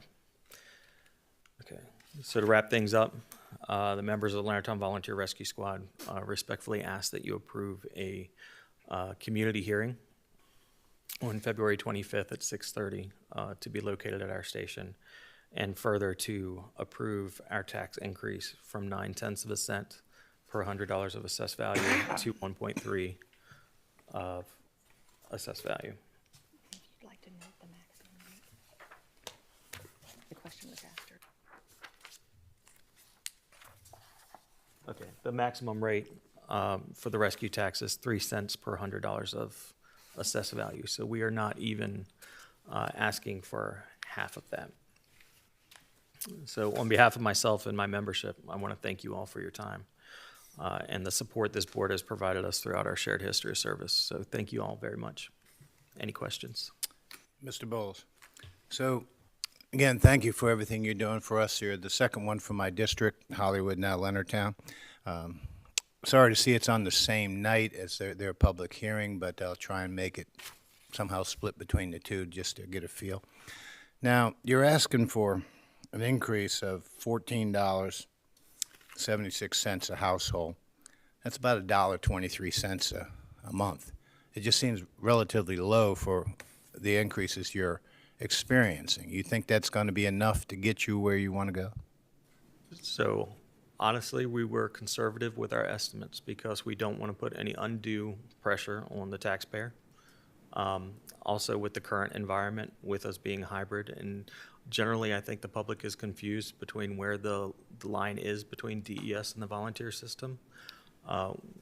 We kind of chose to scale it back. If the commissioners would be agreeable to a larger increase, we would certainly be agreeable to it. Well, here's what I would say to you. No. The answer, though, but the other thing I want to say to you, though, is when Leonardtown Firehouse came here, they came for the max. They went to the max. Mhm. Now, what we're seeing a lot of is this inflation, that's cost of apparatus, all these things you put up there, and the people are going to the max. So I'm just trying to say, if this is what you want, because we don't want you coming back next year or the year after, if you're going to ask one time and make it enough. So, I'm going to support you on this. But I wanted to go to another topic that I've heard from several, and you mentioned it, audits. I've heard from several different companies that you have to go out and find your own auditor. You said you recently changed. Yes. And the reason you changed, I'm not going to ask you what it was, it's probably because you found a better deal, would be my thought. No, It sir. wasn't a better deal. Sir. Okay. Was. Well, let's just say there was a positive reason for getting a new auditor. Correct. But commissioners, what I'd like to recommend is that we look into doing an RFP, not that the county pays for it, but we do a lot of audits too. Library, Metcom, county, Board of Ed, I think but let's look for economy of scale. Because what I'm hearing from Ridge the other night, Mechanicsville previously, those are fire departments, is that they're paying $20,000, $15,000, these thousands of dollars for audits. And it would make sense if we had one audit company that could do all of you, that it could be maybe economy of scale. So if they're doing 10, that they can give you a better rate. Because it seems like what I hear is that, hey, look, we had this guy, we've had him for a long time, it got really expensive, we heard about another company, we went in that direction, and, either we saved or we got a better product, whatever it was. Would that help you? Yes, to be completely honest with you, it's not necessarily chasing the better value. It's finding any CPA to take us on. So the fact that we've moved to Heimlance, a lot of the other companies asked us who we go with and have followed us to them. Okay, well, the thing is, you've done the research, and maybe you can help other people. But I think we can do that too, commissioners, is that we can, we do those services, and we do it on a big scale, because somebody could come in between what we pay, Metcom pays, the library pays, and all these, it would be a big ticket item for any company. So maybe we can look into that for you and try and help you in that regard, which streamline everybody, because I can't believe, I like to believe, let's put it that way, I like to believe that a smaller operation should have a smaller cost for an audit than a larger operation. It just seems like that is reasonable sense. Yes. All right. That's all true, but he was saying you were having a problem just finding anybody. Well, that's what I'm saying, but we have people, because we have to get it done too. Well, we got to get it done too. I think- We've made changes in the past, Yeah, I fully support that. We've talked about it a little bit in the past, and I think the key gets to be is getting all of the various departments to buy in and agree to it too. Right. So we'll have to talk with the Emergency Services Yes, Board, yeah. but the bigger the coalition, hopefully the better the savings we could get for everybody on that, and still meet your requirements. The other thing I want to say to you is that congratulations on getting more members. That's great. I have a personal friend who runs with you guys, and he loves it up there. But what we're trying to work on now, that the Commissioner Board is working on, is a way to give a benefit to people who are in our first responder community. Now, right now, you get a benefit from the town of Leonardtown on your property tax, I'm told. Those who live in Leonardtown. That's Those what who I'm live getting in at. town. Well, here's what I'm getting at. Abby? Leonardtown only has one fire department and one rescue squad. We have them all over the county, and they all deserve it. So we're working on some ideas to try to encourage people to become volunteers. It wouldn't cover career. It would cover volunteers, and it would cover the people who are running, the active members who are going on the calls. Because those people we need and we appreciate and we want to do something for you. But let's see if we can synergize some more. Work with your emergency services board and fire board and try and come up with some new ideas. But I'm going to support you on this, and I'll make the motion when there's no other questions. Okay. I have one little question for you, just for my general knowledge. Your apparatus replacement program is 15-year cycle. Is that the same cycle as the fire departments? Is this? 'Cause I know, The rescue squad? I know NFPA governs the fire apparatus, correct? Do you have that same kind? Is NFPA govern you guys, or is something else? We do, and we're on a 15-year cycle with all ambulances. Our response is more than most fire departments, not all, but fire departments are on a longer, I believe they're 20 or 25 years. Okay. I was just curious if there was a difference between the two, because I've addressed that before with Mechanicsville my first year when they had just ordered a new piece of apparatus, and the cost relate to that. Thank you. Any other questions, Commissioners? I have one question. Along the same lines as the question Commissioner Hewitt asked Hollywood Rescue Squad, does this increase position you talked about, $5 to $15 million to build a new facility or the renovations that you're going to be doing. Does this increase position you to be able to achieve those goals, or would you need to come back at a later time to ask for more? So at this time, I believe it's enough to achieve those goals. One thing that we have to our benefit is Miss Jamie Weber right here. We have very, very strict discipline, and we take taxpayer money very serious. So we do our best to be good stewards of that taxpayer dollars. And like I said, we chase every discount, every savings we can find. Because like Commissioner Hewitt said, I want to make sure you have what you need to be successful. So. Yes, and I appreciate that, sir. And now, when was your last increase? We have not had Never an asked increase. for one since 1975, is that? 1990. 1990 was your last. That's when it was established. Implemented. So they've never asked for one at all. So this is your first time since 1990. Yes, sir. Yes. Thank you very much for doing such a good job of taxpayers' money. My God, that's tremendous. Thank you very much. Well, I'm going to move to authorize the Leonardtown Volunteer Rescue Squad to hold a public hearing in reference to the proposed rescue tax increase for the Leonardtown Volunteer Rescue Squad as presented, with direction that the public hearing results and public comment be submitted to the county for consideration as part of the FY 2026 budget process, and any such rate increases would be incorporated into our recommended budget, including the public hearing April 22nd, 2025. Second. Beat you this time, Commissioner. I have a first and second. All in favor? Aye. Any opposed? Ayes have it. Thank you all very much. Good presentation. Thank you all. Thank you. And if anybody would like to come to our building, you are more than welcome to come in. I'll come and visit you. Yeah, we have to do that, yeah. You're in my neighborhood. Okay, next we go right into county administrator time. Thank you, Commissioner President Guy. And as always, we'll start with the draft agendas for February 4th and February 11th. February 4th, you'll start at your normal time and place, followed by 3 proclamations, one for Transit Equity Day, one for Dating Violence Awareness Month, and one for Black History Month, followed by County Administrator time, Office of the County Attorney legislative updates, and then Commissioner time. On February 11th, you'll start at 8:30 for a reception for the St. Mary's County Boards, Committees, and Commissions, followed by the regular meeting start at 9, followed by a proclamation for National Engineers Week, followed by a recognition ceremony for the St. Mary's County Boards, Committees, and Commissions, followed by County Administrator time, Office of the County Attorney for legislative updates, Commissioner time, adjourn, and then come back at 1:30 for a budget work session. And starting today is the Office of the County Attorney with a proposed lease agreement for the Housing Authority of St. Mary's County. Ms. Buffy Giddens presenting along with Sean Kingston from the Housing Authority. I also have Matthew. I'm sorry? Pardon from Volker here today. Padron and Matt Padron. Okay. The Volker presentation.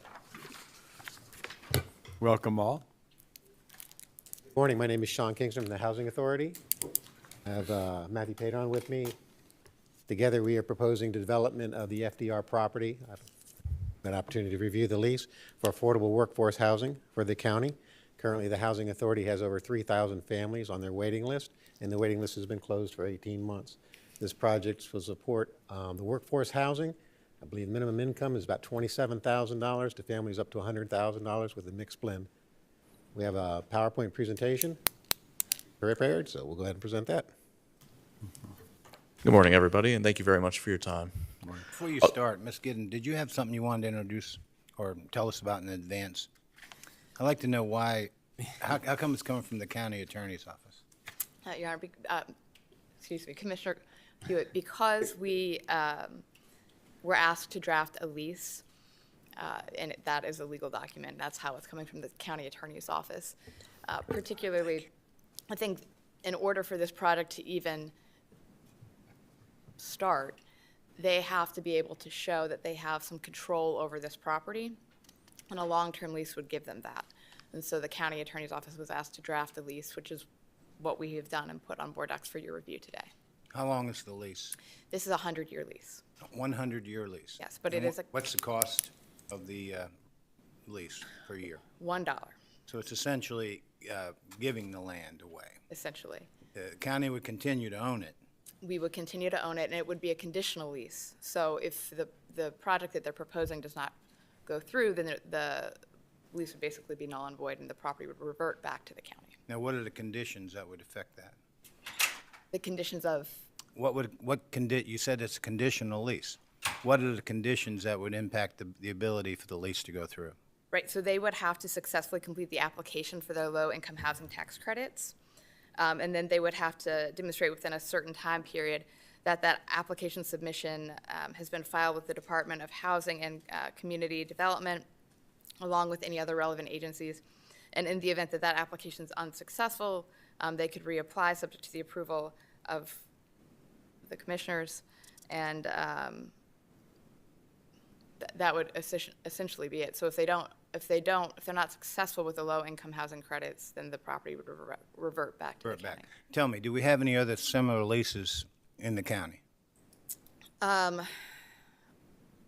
We have leases with the Housing Authority, I believe, for, and maybe Mr. Kingston knows the answer better than I do, but I don't know if they're based. Well, what I want to know I don't know. It's probably the best answer to your question. Okay, what I want to understand, though, is we have low-income housing developments already, Lexwood, Fox Chase, some of these other places around Lexington Park. Do we own that land and lease it, or how is that operated? Do you know? I don't know with each particular property, so I could get that information for you. Okay, the key would be have we done this before, or are we doing something new that we haven't done before? Right, and maybe. I'm unaware that the county owns any property that we have any LIHTC projects on right now, including the Lexwood Villas. Who owns that land? Lexwood Villas, it actually becomes part of the partnership between Lexwood Villas and which is Green Street Housing and the Housing Authority. Okay, so the Housing Authority owns it? Who The Housing Authority, these become very complex structures on these deals. Well, that's what we're concerned about. Okay, well, under this case, we need what's called site controls, what the attorney was referencing there. Site control gives us stability. Let's back up a little with what the LIHTC project. It's first 15 years that the federal government's going to require for compliance. Then they add on another 15 years. The state of Maryland's going to add another 40 years. So they're going to keep it compliant for low-income housing for the next 99 years. That's why we did the 100-year lease to start with. But what we have right now is normally the property is donated. The last one I did was in Calvert County. Actually, in Calvert County, actually donated the land to the Housing Authority. The Housing Authority owns the land, but the Housing Authority entered a lease with a partnership for the development of the property.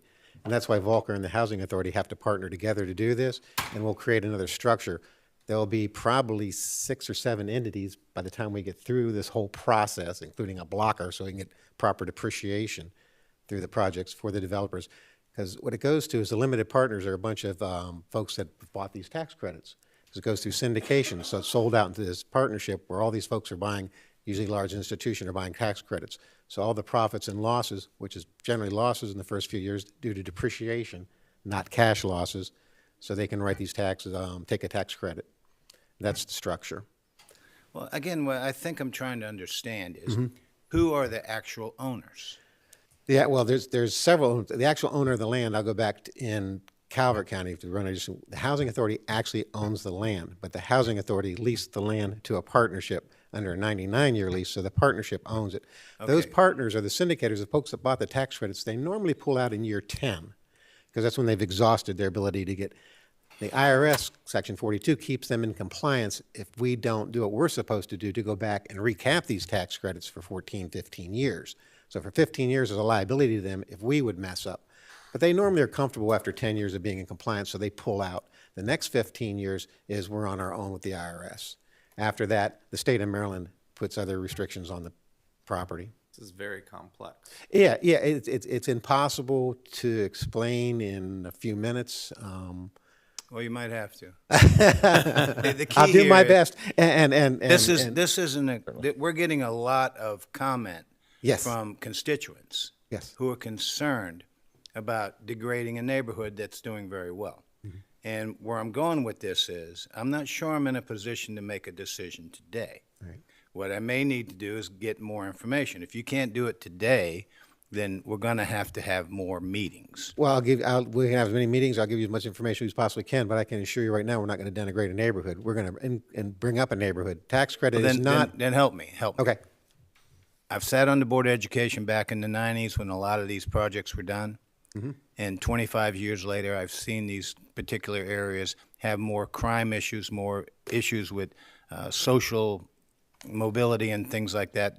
And I don't want to recreate it. That's something I don't want to do.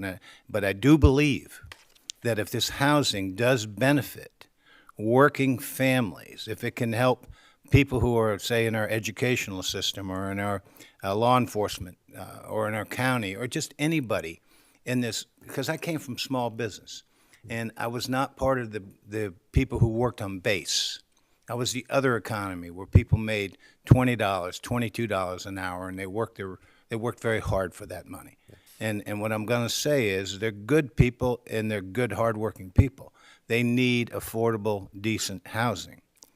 But what I don't want to do is I want to make sure there's some kind of an enforcement of whatever the rules are. Right. That once something goes in there, that people kind of overlook, let's say, additional people moving in or relatives moving in. These types of things are going to be very important. So I know we're going to talk about the building of it. That's what Volker does. Is that true? You build the actual. We build and own, sir. Yeah. So the point is, they build it. But the key is, let's make sure we're ready for whatever the impacts are once it's built. Let me explain the difference between LIHTC and public housing, okay? I think what you described in these denigrated neighborhoods, what you'll find is public housing. I've had the Housing Authority opt out of all public housing. We've gone through project-based. Public housing relies on HUD's capital funds year after year after year to support that public housing. You're right. LIHTC doesn't rely on HUD funds year after year after year to support that housing. There will be market rate units in this complex. Because all we have to do is blend the incomes to get to a 60% average. So we'll have people at 200% above AMI, and we'll have people below 200, but it'll blend to 60. But our funds will be coming from that project, from the rental of that project, from reserve for replacements, not relying on HUD capital funds. HUD capital funds are $1 billion in debt right now. Those projects have had all kinds of problems.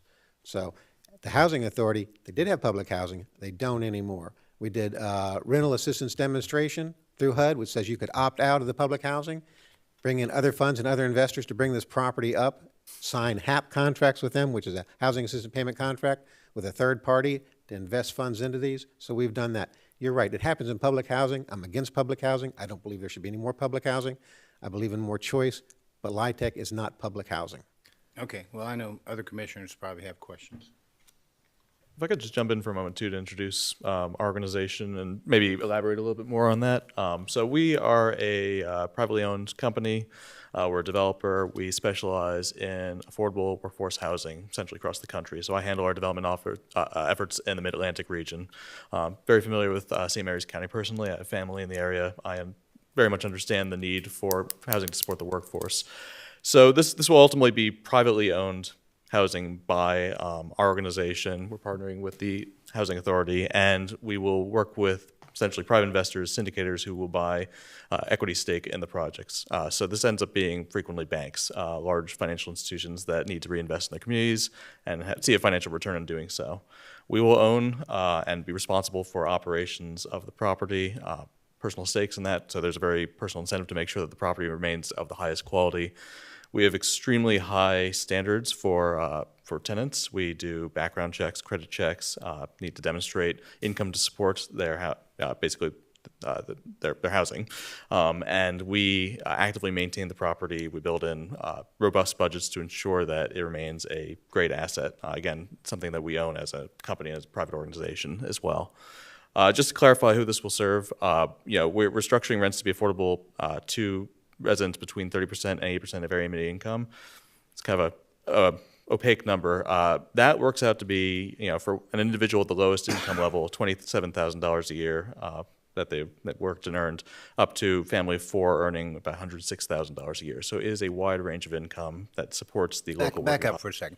So you're going to talk about a single income earner making $27,000 a year? On the very low end of that, yeah, that would be essentially the rental structure to be affordable to someone at that level. We're really building 2 and 3 bedroom units, though. That's just an example. But family of 4 could earn up to $106,000, and the majority of units will be affordable to essentially families earning between $50,000 and $80,000 a year. Okay, So when very much someone right in that says families, I'm thinking of head of household and potentially some children and maybe a second. Is that what you're thinking too? Yes, those are average renters. They tend to be working families in the area, and we specifically market to families in the area. We're here to invest in St. Mary's County, and so we're focused on that being our.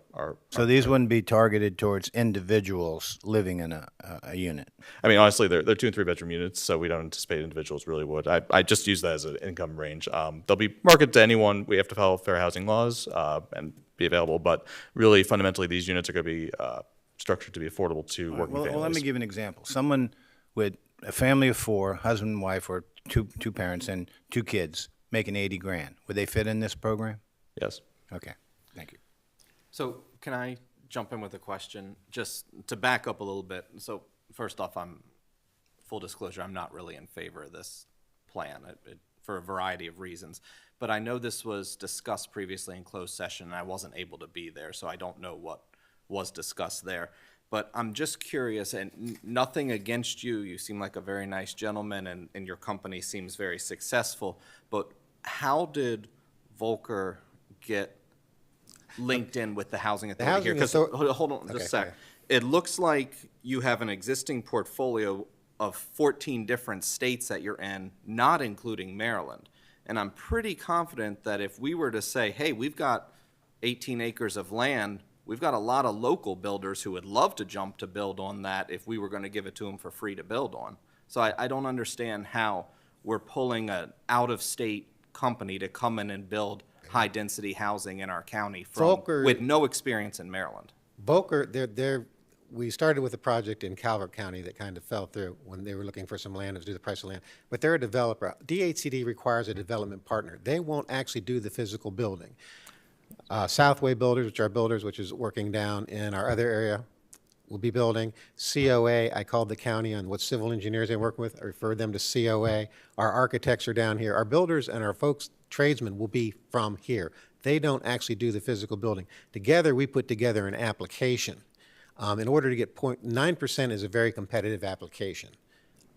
It's very expensive to do the 9% of what? 9% tax What is credits. that? Gives you 70% approximate equity in the property. It's the primary application vehicle we use. They're very competitive. We're very good at winning those applications. So imagine putting 70% down on your house payment would be much lower. So if we put 70% down, if we get 70% towards the building of this structure, we can keep the rents substantially lower than if we had to finance 100%. How much is this going to cost to build? Last one I did was 14 million. Right now, we're still working through some pricing. We don't know what it's going to be, but what do you? Well, let's use- Current estimate's about 14 $26 million Yeah. total development cost for And you're the gonna first put- phase. And you put 70% of that money down?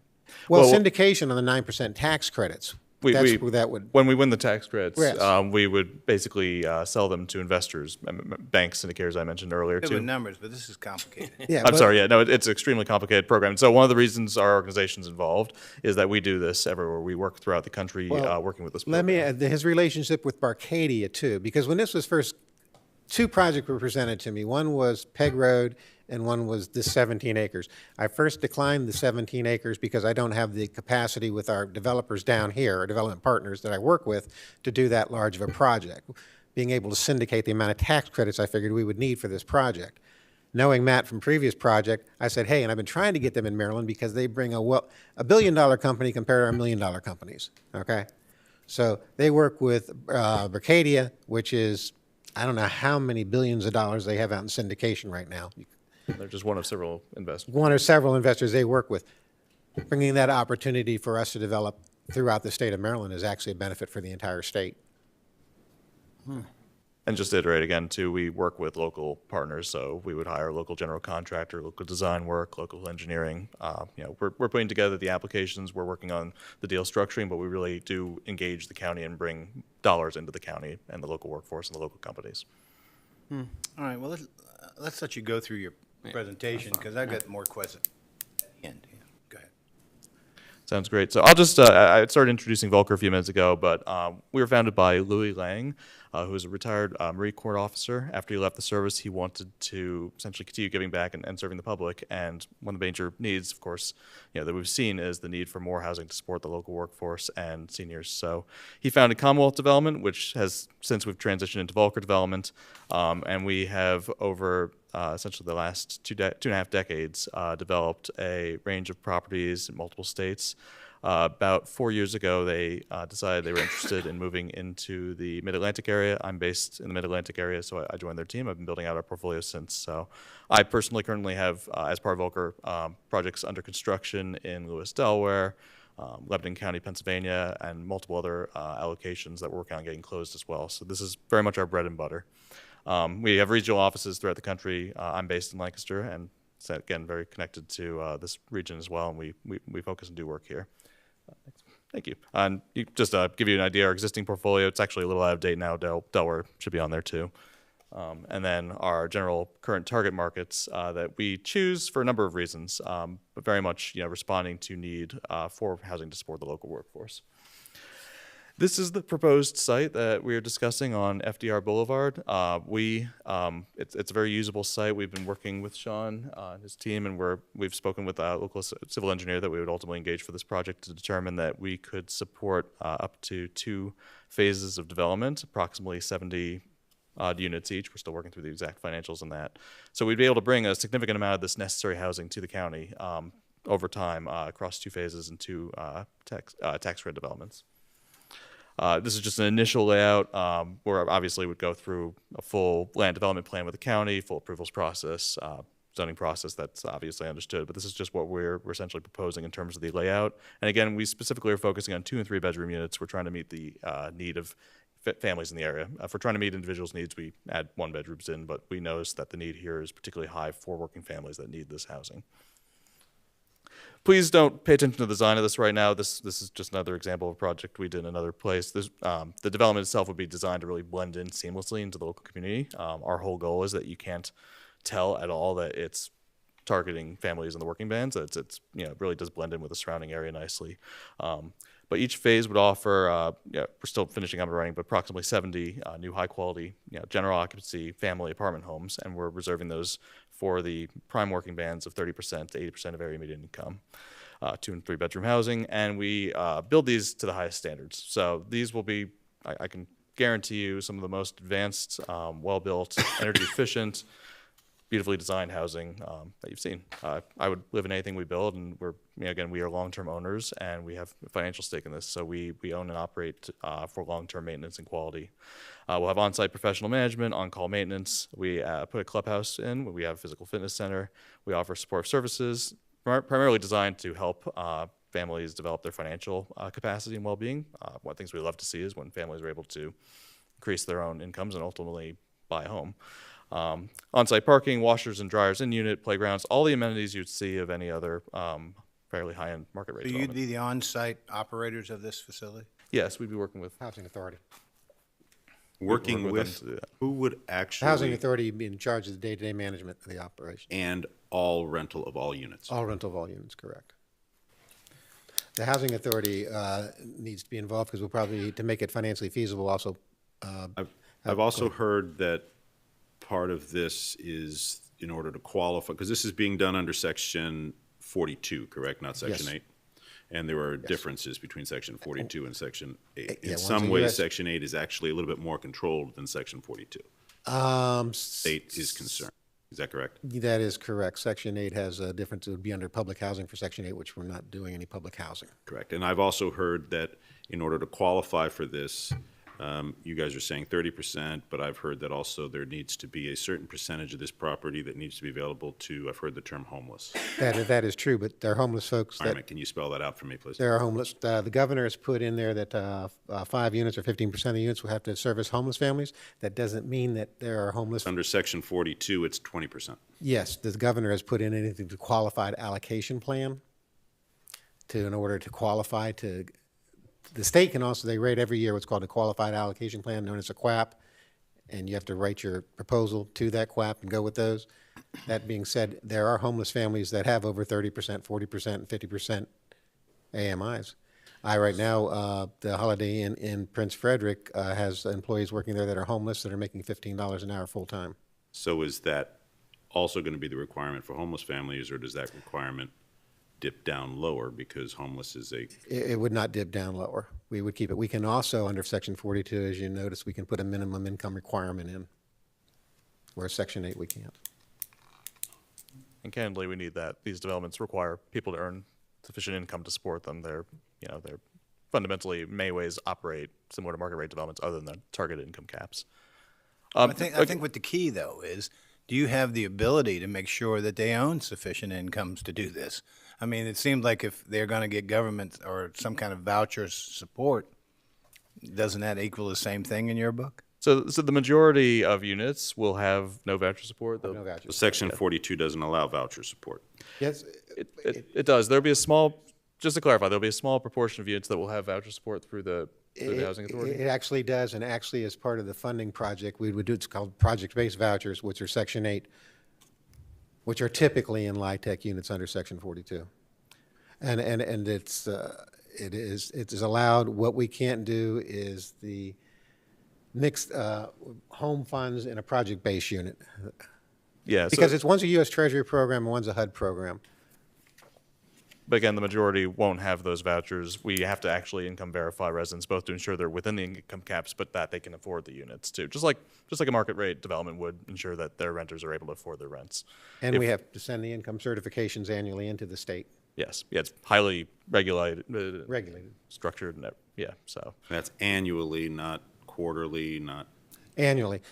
We have a lease up, we have all kinds of, initially there'll be all kinds of reports going in and all kinds of inspections. And actually our projects that we have under LIHTC now, they do annual income for us right now, but they've actually, because our projects have tested out so well as far as maintenance and repairs, they've doing us biannually every other year. Because, I mean, to be very frank, since this commissioner has been on the board, part of my big concern is having the Housing Authority running and operating this, because since this commissioner has been on the board, our Housing Authority has been, to put it politely, in an extreme state of flux. Agreed. And has had a lot of issues, and quite frankly, in my opinion, can't run itself.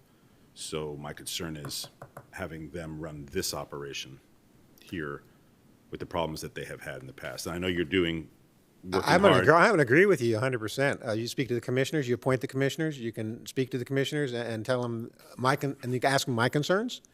And we've taken affirmative actions to correct a lot of the issues, and we're still working through those. There's such an issue with hitting compliance initially that if I felt we couldn't hit compliance, one of the things I'm worried about that first year is just very critical, that we would bring in an outside agency such as Habitat America, which specializes in LIHTC management, but I'm not too sure, but just meet compliance. But I agree with you. The Housing Authority doesn't, the properties around Indian Bridge are not managing. Habitat's managing that. Different Habitat. Some of the others, you're aware, will be managed by other agencies. The Housing Authority has basically signed and walked away in a lot of these cases. They've ceded a lot of responsibility and control over to Three Oak Shelter as well. Absolutely. They did that in the past, but this is not this type of project. As I've discussed, this is the first one I'm involved in. There are remedies being, in a lot of those areas, there are issues. I'm going to agree with you, Commissioner. You're correct, okay? All I can say is what I can do going forward and assure you what's going forward. We've made a lot of changes, and we're still making a lot of changes. I recommend that you would talk to the commissioners of the Housing Authority. I literally took pictures in my first meeting there and said I would be ashamed to be the ED of this Housing Authority. And I had them do a tour of housing owned by the Housing Authority, which they hadn't done in the past. All right, well, let's let you finish your. Thank you. So again, these wouldn't be the final designs. I'm just showing some quick example of some amenities we offer: private outdoor spaces for residents, easily accessible buildings, beautiful units. Go ahead.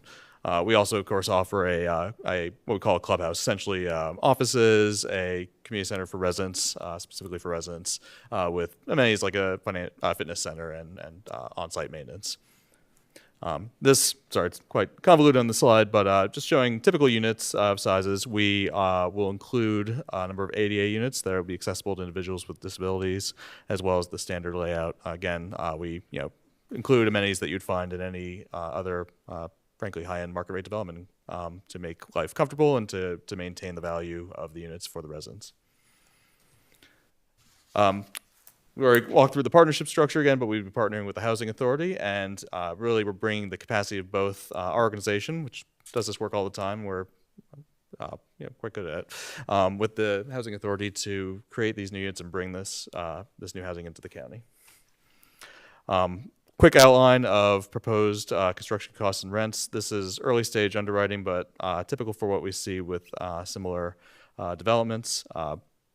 Very expensive to build, high quality, and so we hold ourselves to the highest standards, and we use a range of convoluted, as you've heard, sources to fund these and to ensure that we're able to maintain rents targeted to individuals within these income bands. And that's, I have a quick, essentially slide outlining where rents would fall. Again, this is right within what you're seeing, working families. Right, well, help me with this graph. So you're talking 30%, a 3-bedroom home be $897 a month.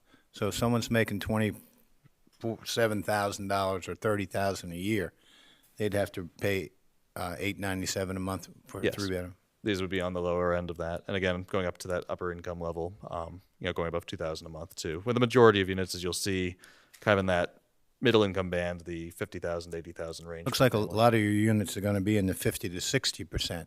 So is that going to be the $80,000 a year person? 50 to 85 generally. 50 to 85,000 families. Again, we're targeting that's where the demand is. So we've structured these to really meet what we think will be the highest demand. Okay, now would that be the the total household income? Total household income, yes. Okay, thank you. And then this is a proposed timeline. DHCD, Maryland's Housing Finance Agency, is working on completing its qualified allocation plan. They've recently announced they intend to have the application cycle in the spring, potentially late spring, early summer range. So these are kind of wide timelines. We're waiting for them to finalize the schedule. That should be available fairly shortly, and this would tighten up. But essentially, we would apply for funding in the spring. Actually, it takes them about 6 months or so to go through the applications. They vet everything. They're extremely competitive applications.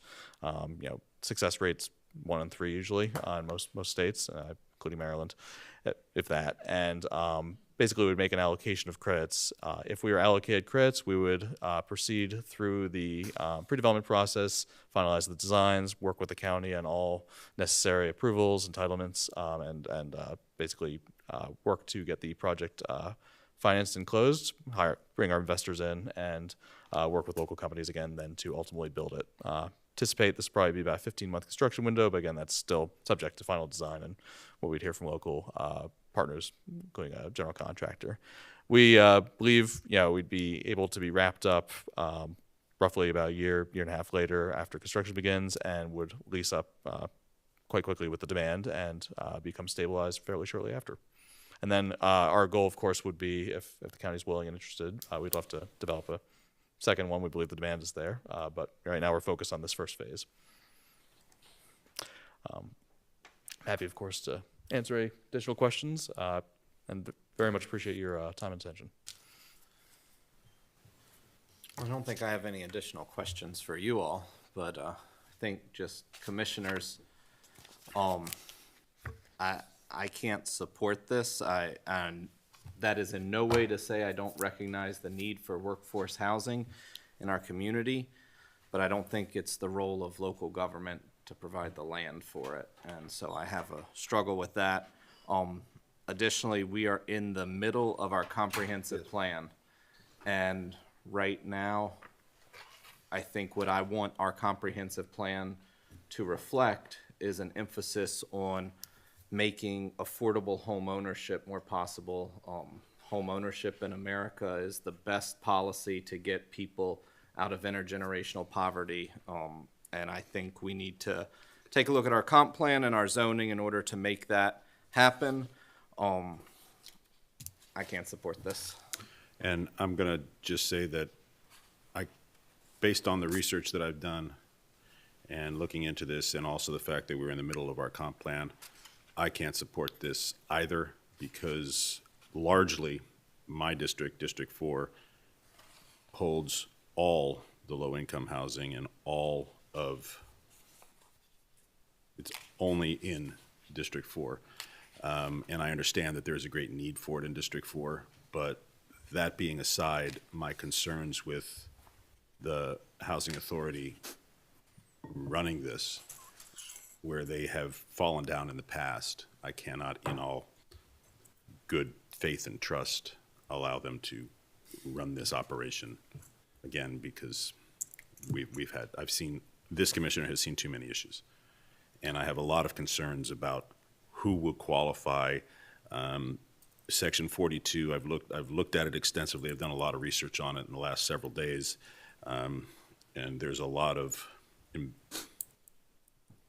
ambiguity as to the number of people who are allowed to be in a household, what those qualifications are, what you gentlemen are telling me and what the law says are differing than what I'm seeing. So that concerns me also. So I cannot support this at this time.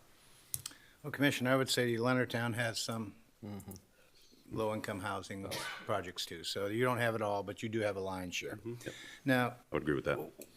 what about public notice? That would be what I think the neighbors need to know, what potentially is going in. Do you have some type of a public hearing process? You heard what we had with these two rescue squads that just came before us. We have to have a public hearing so people impacted by those tax increases can talk. Now, look, my position on this is people need affordable housing. I understand Commissioner Colvin's point about trying to get more affordable housing built, but the costs are just against you. Cost of land, by the time you hook up to a water and sewer, by all these things just put so much cost into it that it's very hard if you can't afford a $250,000, $300,000, $350,000 loan to build a house, let alone buy the property and go through all that. So the upfront costs have obviously been a big detriment. Now, what gets people into home ownership potentials is condominiums. Now, are they as good as single family? Obviously not. But you do get yourself into an equity situation. Would you entertain the idea of selling these if people were to rent them? Could they buy them later on? The financing structure of the program that allows for this sort of development doesn't allow that, at least not in this Be 100 scale. years away. Maryland would require 100 years? 99 years. Well, it's first 15 years and another 15 years. Well, and then again, let's say it's probably not reasonable. It's not. Okay, well, and let's just put it that way. Yes, sir. Now, what about the idea of a public hearing? Now, I know a project like this would have to go before the Planning Commission, which does have public comment.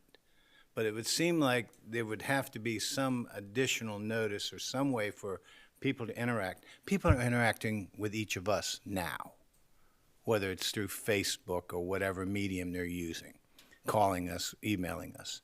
And the key is, it's a hard sell. But this commissioner believes that there's a lot of good people out there that need a quality place to live. And if they can live in, if they're making $500, $600 a week, the minimum wage is I guess, $600 a week, $15 an hour, that, that $30,000, $35,000 a year, that they should be able to live in a place they can call home. So part of me says 144 units, that's a lot. That can take a chunk out of these people who need this. You're saying there's 3,000 on the waiting list.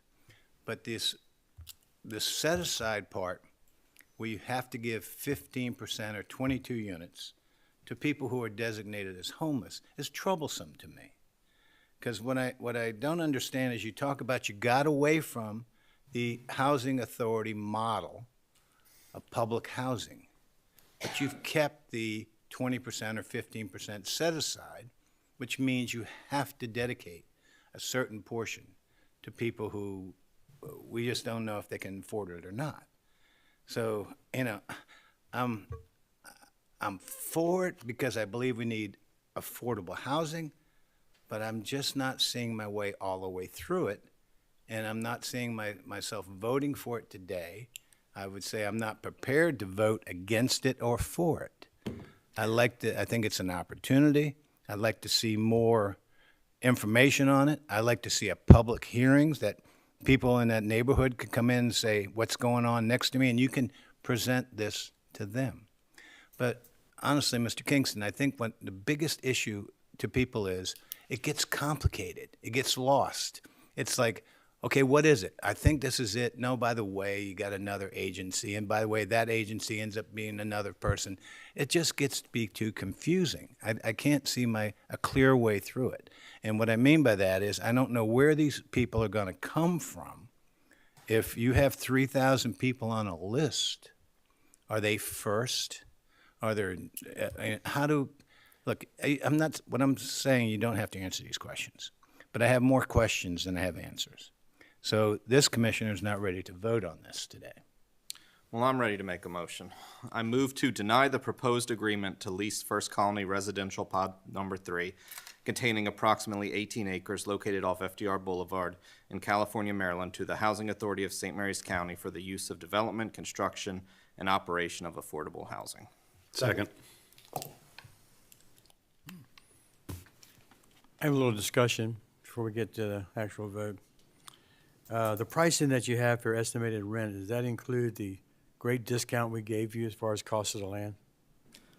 Yes, that helps Doesn't make include this that in. possible. Does that got a good, so there's no other discount on the cost of rent? We structure the rents to be affordable to those income bands. The discount on the land made this project feasible. Okay, understand. Without this financing structure, without that, this won't happen. Now, management of the property, once it starts renting, the housing authority is totally in charge of that? We would be unless there's an objection. If there's an objection to get this project through and you want to find another management company, I'd be glad to substitute another company. The housing authority would still need to be involved because the financing structure. The housing authority has typically done this in the past where they're involved and they're not managing it. And those are the units that you're finding in decay right now. Yeah, that's what we don't want. I don't want to see a decay in this area because it's a great area right now and I want to keep it that way. So I'm concerned about the management of it. But the qualifications would still be the same, right? You would still have to. Qualifications are set up by the codes, like you Right, said. and we would still have to have the 20% homeless, we would still have to Well, that's have. by the governor. The governor put that in. It's the first time it's come around. I brought that to the county's attention when they said they wanted to do affordable I housing. understand that, but it's still a requirement. It's still a requirement. Doesn't mean that the homeless don't have income. Okay? Oh, I understand that. And I agree that we need to address the problem of housing here in St. Mary's County. But 42 is very important. Section 42 is clear to me. The layering reviews do allow Section 8 housing. We do that all the time. I've done it in Hartford, Calvert, and it's done in this county with the blessing of the IRS and DHCD. Okay. And I do believe that this was actually a good location. It's a Personally, workforce. walking distance to most shopping and everything, and we'd be on our bus line, and it's definitely a needed asset in our county. And but obviously, the other commissioners don't agree with information they've received so far is enough to approve it. Call for the vote. So right now we have a move to deny presently. So I'm gonna have a roll call vote. We'll start with Commissioner Hewitt. I'm gonna have to vote no if it looks like it's already going down, because I don't have enough information to say yes. Yes. Mr. Colvin? Yes. Yes to deny. it? Yes to the, To the motion. To Well, the I'm gonna vote to support the motion. If You're I supporting the didn't- motion, so- Didn't want to be confusing. okay. You're voting yes to the motion? Yes. And you're voting yes to the motion? Yes to the motion. Yes to the motion? Yes to the motion. Well, I'm the only one voting no. But the yeses have it, so I'm afraid we deny it this time. The opportunity. Thank you for your time. Appreciate it.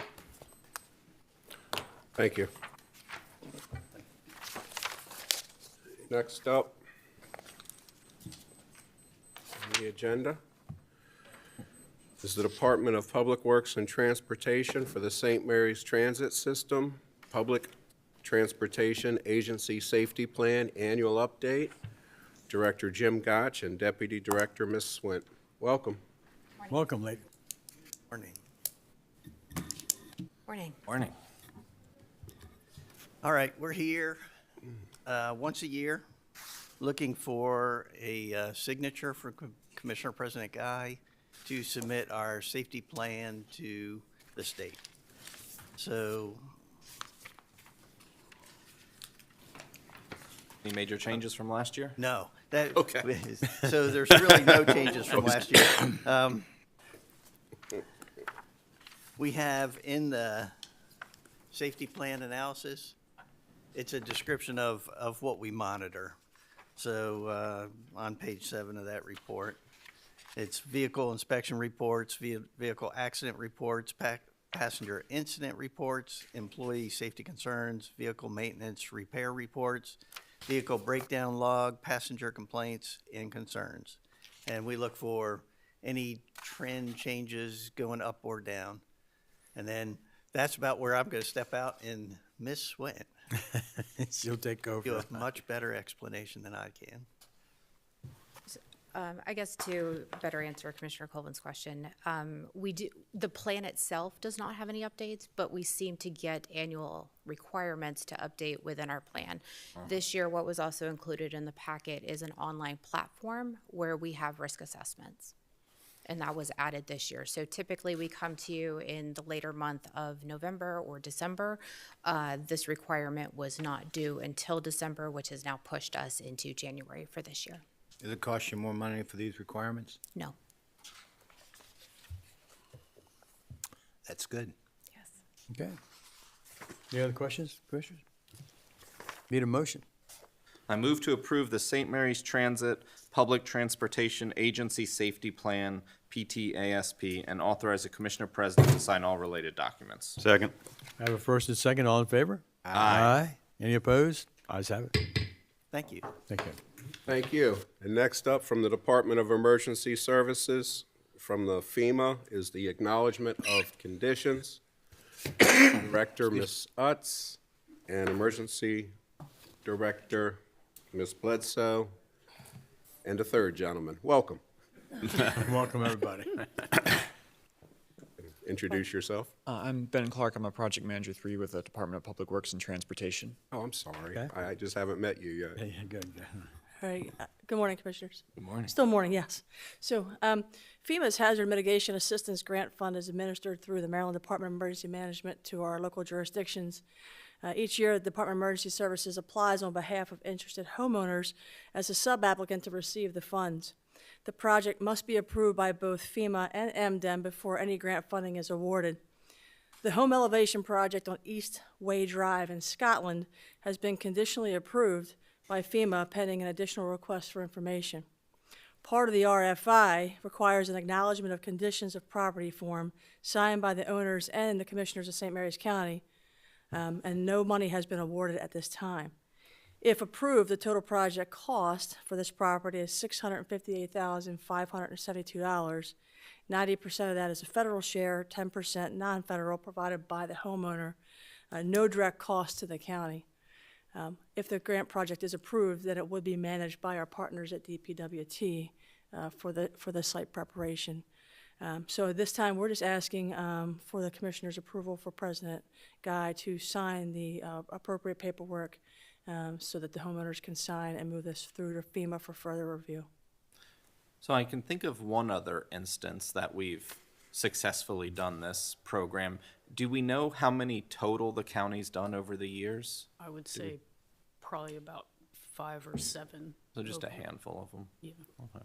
And tell me, how do you qualify? I was involved with some people down in Tall Timbers that qualified for this, the Dotsons, you may be familiar with them. And they had, it started out as one number and then it graduated to another number, to a higher number, to a higher number. And the concern throughout the project is when is this going to end? You know, we talk about a 90-10. How are these projects determined? And it seems like there's a lot of people who would want to do that on St. George's Island, on Tall Timbers, definitely down in Scotland area. How are they determined? So typically, it's a 75-20% cost share. This one made it to the 90-10 because it's a repetitive loss property, so they've put repetitive claims into their insurance. And in this cycle, in the 23 cycle, we actually put 5 applications forward, but this was the only one that moved. Okay. Okay, when you say the insurance, do they have some federal insurance or is it some kind of National homeowner's flood insurance. What's that? It's the national flood insurance. National flood insurance. Yeah. So what they're trying to do is protect claims going to the national flood insurance. Oh, yeah. Better protect the property, obviously. No, I get it. But the key lot gets of- to be, is suppose you don't have that kind of flood insurance. So a lot of people have the national flood insurance because they cannot get private I insurance. got you. And did I hear you right that there's 4 other people who applied but weren't In accepted? this cycle, I believe we had 4. Interesting. 4 that applied in the 23 cycle, but this was the only one that moved forward. But the reason it moved forward is because it has had multiple claims. Likely. When do we determine it's not reasonable to have insurance on a house in these kinds of conditions? I mean, Us. it just seems like you have, well, okay, enough of that. What's the average cost of insurance for FEMA in that area? Is there an average cost? I think it's based Don't on know. the property, on the house. Well, let's say it's not cheap. Well, no, I'm assuming that they're doing this to bring down the cost, or at least the claims. And I'm giving you a little example, because North Carolina, we have a home down there that they've just offered me $10,000 to put a new roof on from their fund. And this is try to keep the cost down, because most of the storms are caused by wind blowing shingles off, and of course the water damages the house. So they're willing to pay to put this special membrane type of roof on and everything in order to reduce the cost. And they were offering $10,000 towards the roof, a new roof, with this new membrane put on. So I'm assuming that these other 4 people cannot get FEMA because of they're not in the right location to get the. They haven't had the claims. They haven't had the claims. They haven't had any claim history. And Well, so- I haven't had a claim history either, but still I'm getting this offer. And I suppose it's to cover all these Well, houses. North Carolina's a little crazy, you know, everybody knows that. So tell me, this is no cost to the county?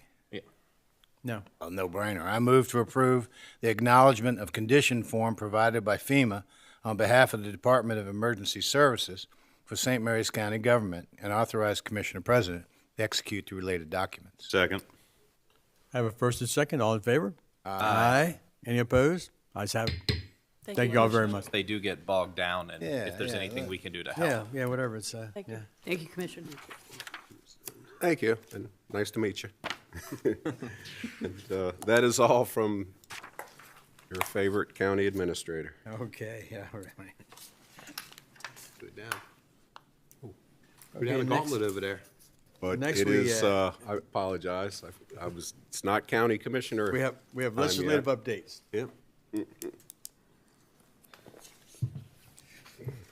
Good morning, Commissioners. I know we're running late. I wish I could tell you this was going to be a short one. No way. It's not. Well, make it short as you can. We got a meeting at 12 about this smoke issue with this fire going on in Hayden Road, so let's figure it out. Right. I will 40 say minutes, this is my fine. mother's favorite portion of this. It's, That's high praise there, Mr. House. Commissioner, it's my mother's favorite part, too. That's because you're Well her son. All right, Commissioners. Good morning, Top- Mr. Hauser. Top line, as I jump and think about how we're going to do this in a quick, efficient, methodical manner. Top line changes from where we were 2 weeks ago. Total number of filed bills, about twice what we were looking at when I came before you on the 14th. Big developments particular to us since then. The governor's long-awaited budget, much anticipated, was released on the 15th. Have a top-line overview of the revenue and spending changes in that one. And, of course, the delegation did meet on the 15th, and we've got the results of our local package that we sent up to report back on.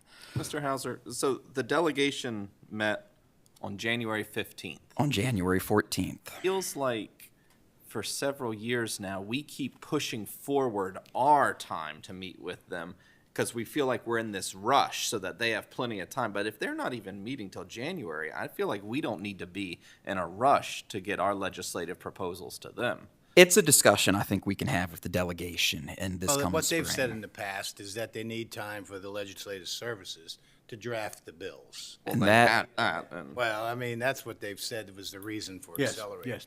And that deadline, I can, a little light on that. They met on the 15th. They did have the bills drafted. Not that we saw them this year, but they did have the drafted bills to vote on from the Department of Legislative Services late of December, from what I know from Delegate Todd Morgan's office. I don't know why there was a delay in the delegation meeting for about 2-3 weeks there. I don't know if that was because of unavailability of members or not. Ultimately are going to come up and say that they have deadlines imposed by the Department of Legislative Services, but I think we had at least one proposal fail this year because there was because of that significant delay in time and certain things were forgotten when it came up, but we are going to talk about that next year of how to improve this process, or at least the scheduling of it next year. I think also looking back, the decision to defer a couple bills and just not have everything bundled up nice and tidy October 1st, and those were the packages final, that also contributed to, I think, some confusion and frictions in the process this year. But that's a lesson learned for next year. Starting with the bills, though, going through, I did say we did have one failure. Other than that, expectations more or less what we expected. We either forwarded or pitched ourselves, total of 14 proposals. The bills that have not been introduced because the delegation chooses not to bring them forward. The proposed amendments to our local animal control statute were rejected. The legislative bond initiatives were rejected, which we expected. The prompt repayment of the motor fuel tax was not voted on because we have deferred that permanently pending resolution at the comptroller's level. And the Mr. Walters' term to amend the term length of the Library Board of Trustees members was rejected by the delegation. Other than that, all proposals were supported by the delegation as is, with the exception of the public facilities bond. We requested $86 million. The delegation voted to support $71 million. The $15 million difference, they believe, comes from general fund balance that the delegation believes, can allocate towards capital projects. Which is a little bit frustrating because we're the ones who are supposed to make the budget, not them. Well, but you're the one that recommended $15 million out of our fund I balance. recommended to us, You not ga- to you the gave it- you gave them the delegation. idea. You gave feedback. You gave feedback. It's flattering that you they gotta, listen you to my- gotta take They listen credit to for that you. one. I'd take one on the chin for that one, Eric. So, is what it is. Again, commissioners haven't met for a CIP session or a budget session to talk about that. I know the reaction to that will be forthcoming. That's what we've told the delegation. That's what we've told the Department of Legislative Services, but that's the number on the line right now in the authorizing bill.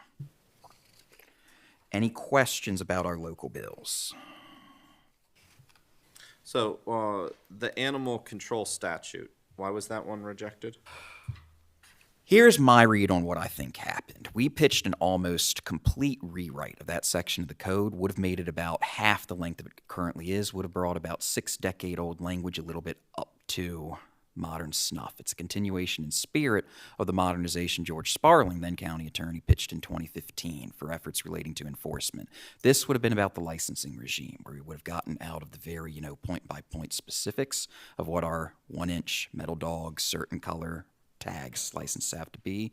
Issue with the delegation is when they saw new language that said the commissioners shall set the forms, fees, and terms of the licensing requirements, they assumed, seeing that text in the legislative language that indicated it was new text, that we were pitching new enabling authority to the commissioners to authorize fees in whatever My amount understanding they is we wanted. already have that authority. We correct? already have that authority. We've had that authority since so the- 1966. The thing is, it wasn't a dog tax. It was not a dog tax. Always had the ability to install a fee, and we have it at zero. You have it at zero. We had no intentions of raising it above zero. None. Well, and So Scuffy wasn't going to have.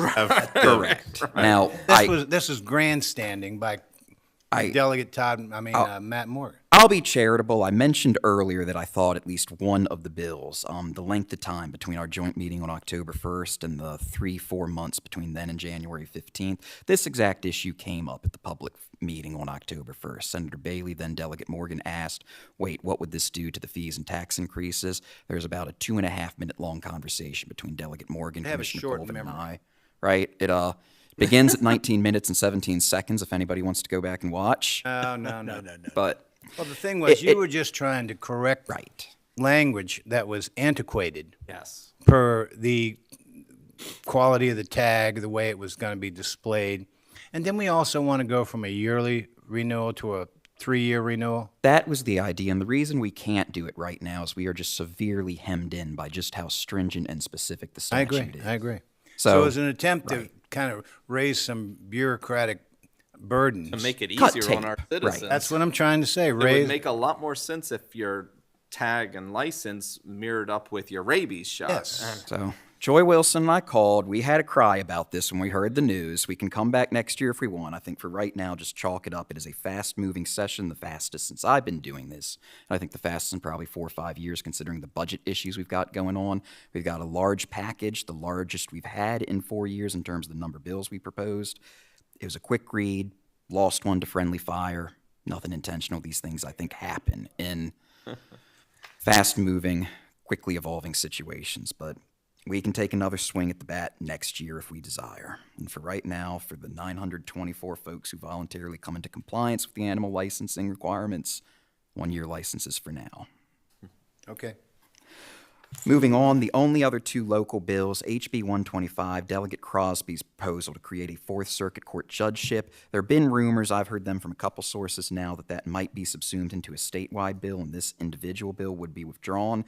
The individual bill of Delegate Crosby's is still live for the moment. Have not seen a statewide bill from Judiciary yet, but still on the lookout for that.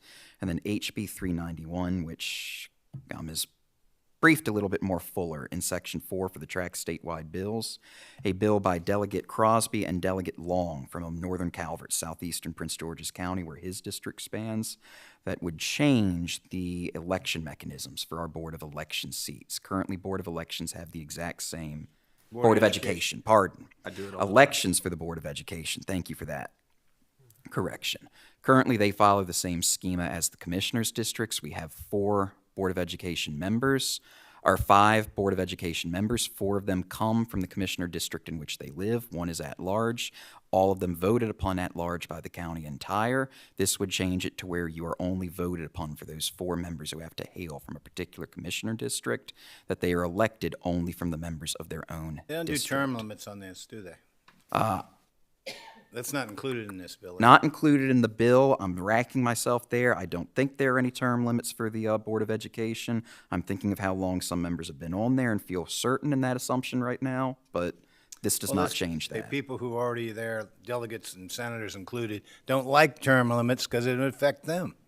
And no comment. I don't have opinions until 5:01, but Are we sending a letter of opposition to HB 391? that's up to the commissioners. We did not receive a formal request for it, and so I don't put it on there. wait till they We ask. do, however, Wait, Phil, who asked for it? The delegation. Delegation's one They're of the supporting members it. is the one who put it forward. One of them is supporting Well, it. who knows if they're going to ask for it or not? What I think business we is it should- of ours? It doesn't impact anybody on the Board of County It Commissioners? impacts the county residents and their ability to vote. And I think that one of the fundamental things that our board has held for the past 6 or 7 years is that residents should determine how they want to vote, not have it mandated down to them. I agree. So, I move to submit a letter of opposition for HB 391 and authorize Commissioner President Guy to sign any required documents. Second. I have a first and second. All in favor? Aye. Opposed? Ayes have it.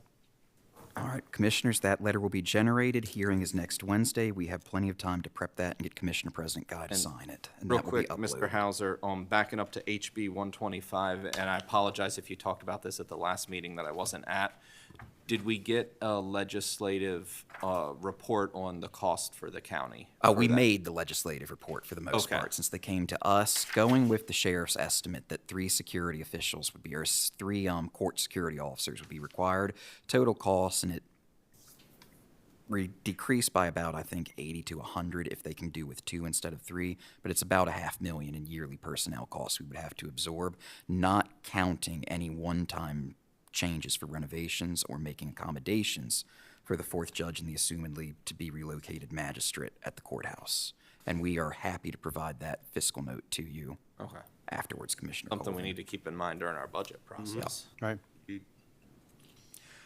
Moving down, Section 3, this will be midway on page 3 of the memorandum. We're bringing back HB 87, SB 132. This is a bill to create regulations and change the reporting requirements for short-term rentals and home amenity rentals. This would be your Airbnbs, Verbos, Swimpleys of the world.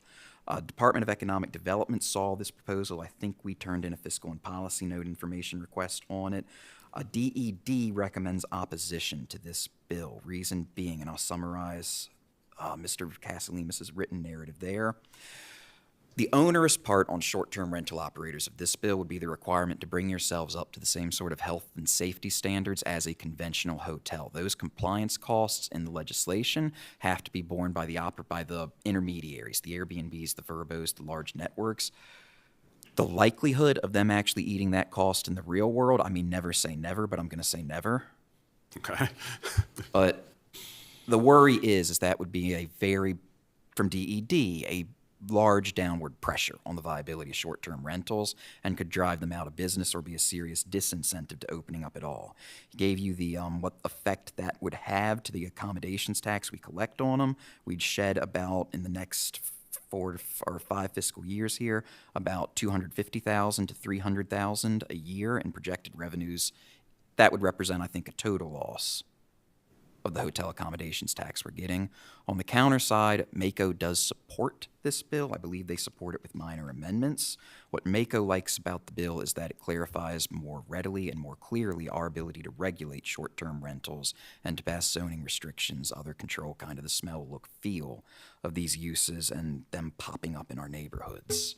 It's up to the commissioners how to go. We are past the deadline to submit for the hearing in the House on this bill. A hearing has yet to be scheduled in the Senate, so we would be in time to offer written testimony on that one. Or we can move along and just keep monitoring this bill to see if it passes or not. I'd vote for monitoring. All right, not hearing anything else, we will take this one off our request list. We will keep it on our track list and just monitor to see if it passes or moves or goes with changes. Moving then, we're on page 4 now to the tracked statewide bills. Not going to go through all of them. Commissioners, if you see a bill I do not talk about or do not mention but you're curious about, feel free to text, right? Feel free to call or feel free to mention it and I'll move it to it. Not trying to push everything there to offline conversations, but feel free to text or call too. But feel free to bring to my attention right now if I gloss it. But starting with HB 28 constitutional amendment, this is Delegate Bouchat from Carroll County. This bill's an old friend, came up last year, would be Delegate Bouchat's crusade to abolish commissioner and code home rule counties in all of Maryland, force us to move on to a charter. It's got, I would assume, the exact same legs as it did last year. Didn't have a cross file in the Senate, didn't go anywhere after the hearing. Hearing is scheduled for today. Mr. Bariano's on standby to testify orally if so directed by the commissioners, but since we don't have a formal vote or position, I can't. I mean, this really failed last time. Did it ever even get out of committee? No, it didn't. And what we've done is kind of that I think communicates our position last year, which I did take the liberty, and I informed the commissioners last week. We do have a letter of information in there from the county attorney's office this year saying this is identical legislation to what was passed last year. Last year's legislation was unanimously opposed by our commissioners. They are unchanged. Here's a copy of their letter from last year, and kind of make of it what they will. I know Mr. Bariano will be testifying on behalf of other clients opposed to this bill at the hearing already. I think the real thing is just if we make a vote right now, he will include St. Mary's County in the list. Otherwise, they've got our letter of information, and we're not expecting this to move. Certainly, if it does, there's an opportunity to catch it in the Senate. Well, I'm good with him including St. Mary's on the list of opposed to it. So I move to submit a letter of opposition for HB 28, constitutional amendment, forms of government requirement to adopt charter, home rule, and authorize Commissioner President to sign all related documents. Second. I have a first and second. All in favor? Aye. Any opposed? I guess we all need our windmills. Yeah. We will take care of that, commissioners. Moving to the bottom of page 5, the first of the 3 budget bills this year. We've got the budget bill, HB 350 SB 319, which is the operating budget, HB 351/SB 320, the capital bond, or the capital budget, and then HB 352/SB 321, the Budget Reconciliation and Financing Act, or the BRFA. Just going to talk about all 3 of these bills all in one since they collectively comprise the budget. And here are the top line summaries I've got. It's a $67.3 billion state budget in total this year. That is up from $66.5 billion last year. The big talk going into this session, and the reason why things have been a little bit strained and difficult up this year, is the $2.7 billion projected shortfall. Governor Moore's proposal does close that shortfall on paper through the following ways. Raises about $1.3 billion in new revenues, cuts, quote unquote, about $1.032 billion in state expenditures, and then takes $633.3 billion in transfers to the general fund from special operating funds. On the revenues, over half of that comes to income tax modifications, just shy of $700 million. Lower tax brackets, up to 150, are being set a flat 4.7% tax rate, regardless of how much and that's for single filers, I think, within the tax bracket. The increases come from the highest brackets, filers making between $600,000 and $1.2, that's joint filers.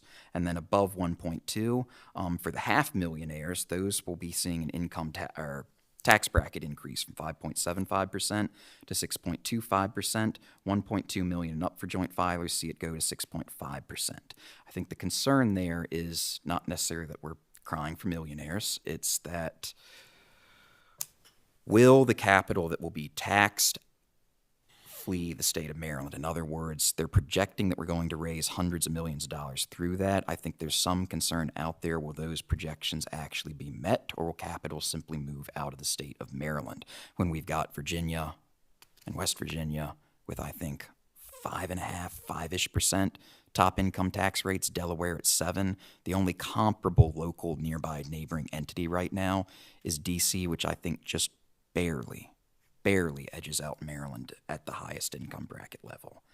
So that's one thing to look about. The other thing they do is they change the personal income tax rate itemized deductions for those of us who do itemize.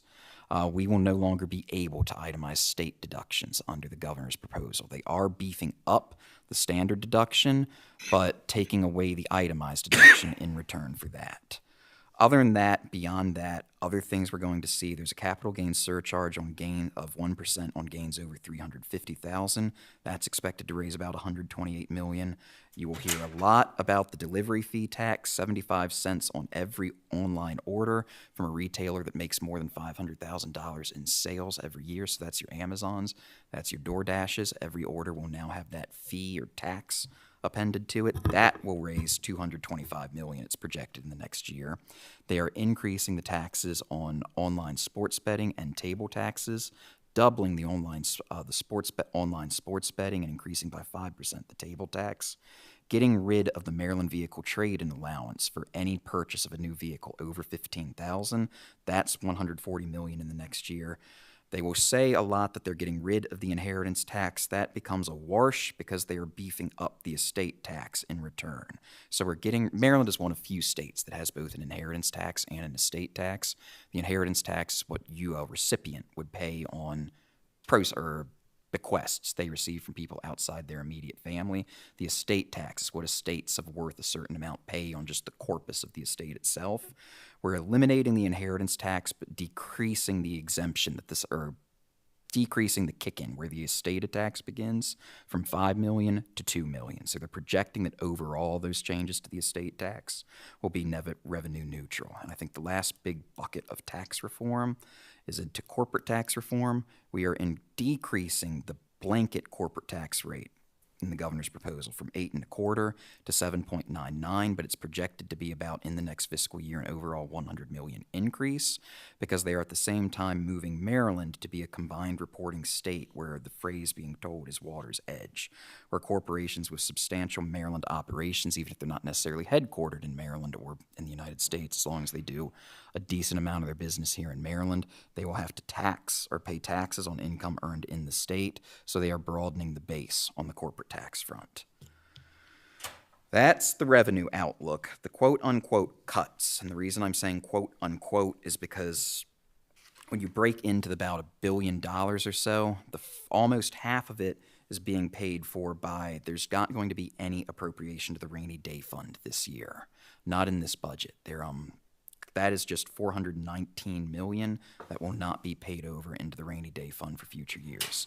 The rainy day fund is going to stay overall the projected balance that is within the goals the legislature has sent, but we're not putting more into it for future more catastrophic years.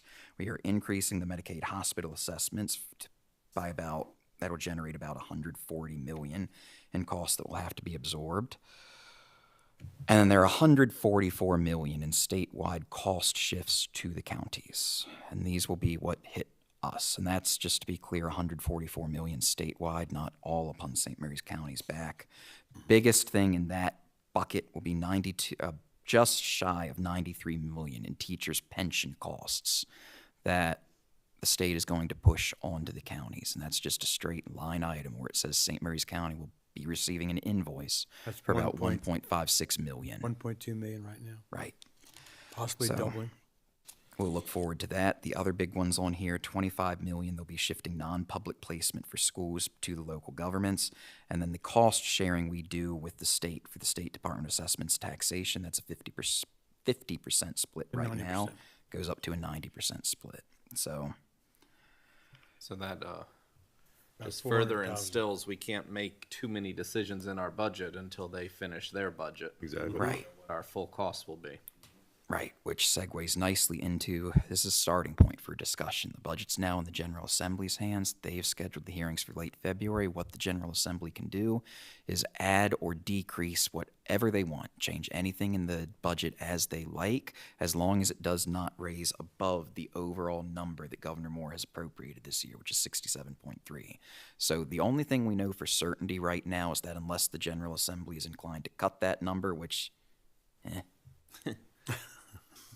it's a $67.3 billion budget. It's in the General Assembly's hands from where it goes from here. All that Governor Moore gets to do from here on out, he has a limited line item veto authority over any increases to line items. So if they want to give more money to a certain project or funding or department than he did, he can veto that decrease or that increase, but that is it.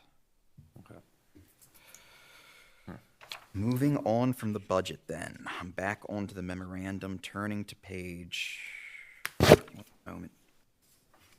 Just make sure I'm not skipping over. We talked about HB 391. I'll move all the way to page 9. This is going to be a large bill that eyes have to be kept on. The Housing for Jobs Act, HB 503/SB 430. MACO has, I believe, crunched the numbers on this and has determined that St. Mary's County is within a region that is not subject to the regime that this bill would impose.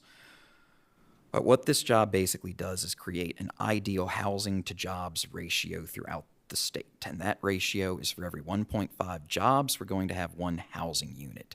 The moment you are in a region, and the regions are set legislatively, there's a Southern Maryland region comprising, typical us, Charles, and Calvert. That'll be where we go. There's a Baltimore City region, there's a Washington region, there's a Western Maryland region. I think there's one conjoined Eastern Shore region, but that might be separated. If at a regional level you fall below that required ratio, then the mechanisms in this law, if it's enacted, would kick in that severely curtail your ability to regulate or stop housing projects from going in. Essentially, as long as you have enough water and sewer to accommodate those public housings at that point, unless for extremely compelling cause, you have to approve the housing project if you're not hitting that golden ratio. Now, supposedly, according to MACO, in the Southern Maryland region, that ratio is being met right now. The concern, one, is that the ratio that stays in this bill.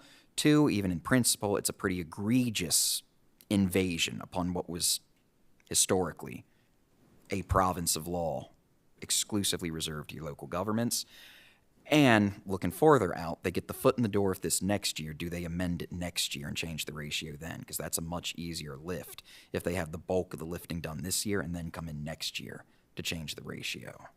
So I think MACO's position on this is pending. I think it's being voted on in the legislative committee session tomorrow, but definitely one to watch and definitely to be aware of and to monitor very closely.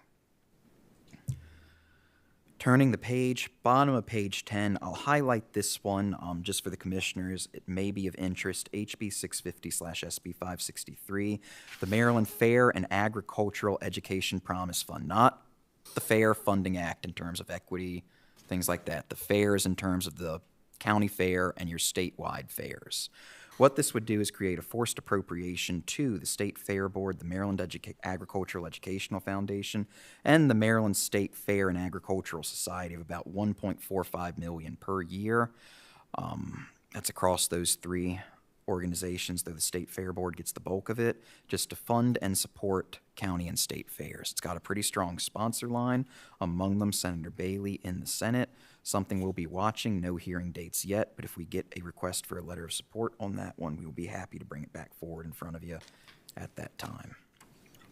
Turning the page on 11, HB 671, on-site sewage disposal limits, climate vulnerable areas. This, another one that is particularly egregious in its scope and what its effects would be on waterfront property owners. What this bill does is there is a mapping software at the state previously determined that projects, certain areas that they believe the state will be underwater within, I'm not sure exactly the number of years, 20, 100, whatever it might be. But the idea being they assume, I think, what would be the effect of 3 feet of a sea level rise, what areas of the state would that put underwater in this bill that only has one sponsor right at the moment. So maybe more of a conversation piece than an actual definite proposal.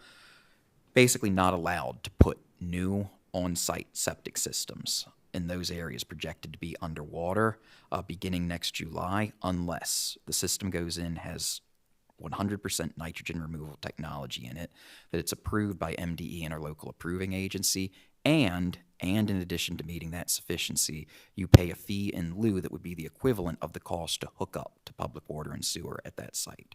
That's for totally new systems. Replacement systems could come in for all of the above except the fee in lieu. So you'd still not even be able to replace a failing system with a pump and haul or something like that. It would have to be this nitrogen removal technology and that meets whatever discretionary approvals the state would impose on this. In terms of the area that would be affected by this, real rough numbers here because they have the maps that have been determined already. We don't have them on RGIS. It's not exactly the 100-foot critical area buffer layer, but it is pretty close to the critical area buffer or the expanded buffer in scope in terms of the properties that would be affected by a bill this sweeping. Again, it is sweeping. It is a newly filed bill. I think MACO has yet to consider it or even take a position on it. So sweeping that it's probably one you can immediately chalk up to just immediately be, this is more about having a conversation or putting people on notice than advancing this particular idea, but alarming is where we put it. Other than that, Commissioners, the very last one I'll bring up all the way to page 13, and this will be the last one I talk about this morning, SB 546, another old friend that has come back, slightly revised from previous years. You may remember that in previous years we have talked about proposals that have come up that to one extent or another would tell the commissioners or the local governing body of a county that once you are presented with a petition for annexation or incorporation into a municipality, you have to act upon that. Current law, again, I always love the example. Whenever Ms. Birch and I finally get our act together and we decide to go forward with our attempt to incorporate Chaptico, right now we bring you our signatures. We have at least 300 people on it, or we have, map lines that show at least 300 people within the environs. You get that proposal. It is then up to the commissioners whether or not to act upon it by holding a referendum. What this bill would do is, if Ms. Birch and I came to you with the to be established municipal limits of Chaptico, and we had 40% of its future residents signing on to that petition, you would have to hold a binding referendum at that point.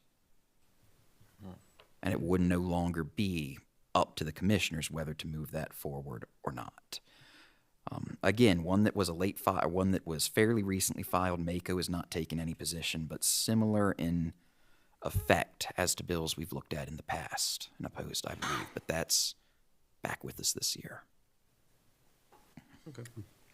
Commissioners, that's it. If there are anything else you'd like us to direct our attention to or look into, happy to do it. Otherwise, I look forward to being back in front of you next week. Thank you very much. Thank you, Counselor. Thanks, sir. I think we go right into Commissioner's time. We'll start with Commissioner Ostro. All right. Well, I was sorry to miss the last commissioner meeting, but had some training to do that was mandatory for federal government, so that was good training. I actually learned a lot from it. Today, I want to take a moment to touch on the fact that we definitely do, this commissioner understands that we do have a very serious housing issue here in this county. We voted against what to some seems like a solution, but to this commissioner does not. I think what we need to do as far as a county or as a commissioning body, some of the things that I would like to look at are ways to incentivize some of the builders that we have that want to build housing developments here in the county, in which to incentivize them to build townhomes or condominiums so people can get as a portion of what they plan to build, so people can get that foothold into home ownership and be able to work up. And it's the way it's been done for a very long time. It's the way my wife and I started. We started buying something small that we could afford, and we built our way up as our family grew and as our incomes grew and as we became more stable in our income and in our jobs. So, and that's something we need to be able to do here in this county to give the young folks and the upcoming families and the people that are coming here straight out of college and or just working class folks who want to get that security of home ownership. We need to find ways in which to do that, as opposed to these public housing projects and Section 42 buildings and things like that. So that's something that I feel strongly about, and something that we need to look at ways to make that happen. So that's the reasons behind my largely my no vote today on that. moving forward from there, great last couple of weeks. Was very privileged to be able to attend the Ridge Volunteer Fire officer installation this past weekend. 75 years that they've been doing that. So absolutely fantastic group of people, as are all of the volunteers that we have throughout our county. Amazing organization of people. We are so very blessed in this county to have volunteer rescue and volunteer fire there for us, not only from a tax perspective, the cost of what it would cost to have to pay for that, and it's just wonderful to have people in this community who want to volunteer and volunteer their time and sacrifice so much of their personal family time and their time to give to others. So a huge shout out to absolutely all of our volunteers in this community. Thank you for what you do. This commissioner appreciates it, as I'm sure all the commissioners up here do, your sacrifice and what you do for us as a community. Looking forward to this coming February the 8th, I'll be holding my first town hall of 2025. I encourage everybody to come out. As usual, it'll be Bay District Volunteer Fire from 1 to 3 p.m. Please come out, take the time out of your Saturday afternoon to come hear what's going on in and about the county.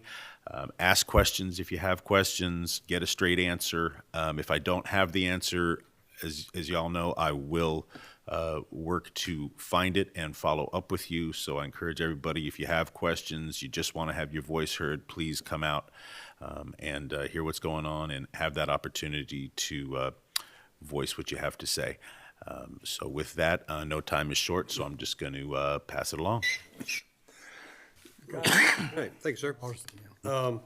This morning, we had a pretty important proclamation, and the real importance of that proclamation was where the DES paramedic actually met the person that was the patient. And that, I think, given that recognition to the paramedics and all of our volunteer first responders and our DES department, that's what they're there for. You know, to see, their work come in here, be part of a proclamation process, and to personally thank them.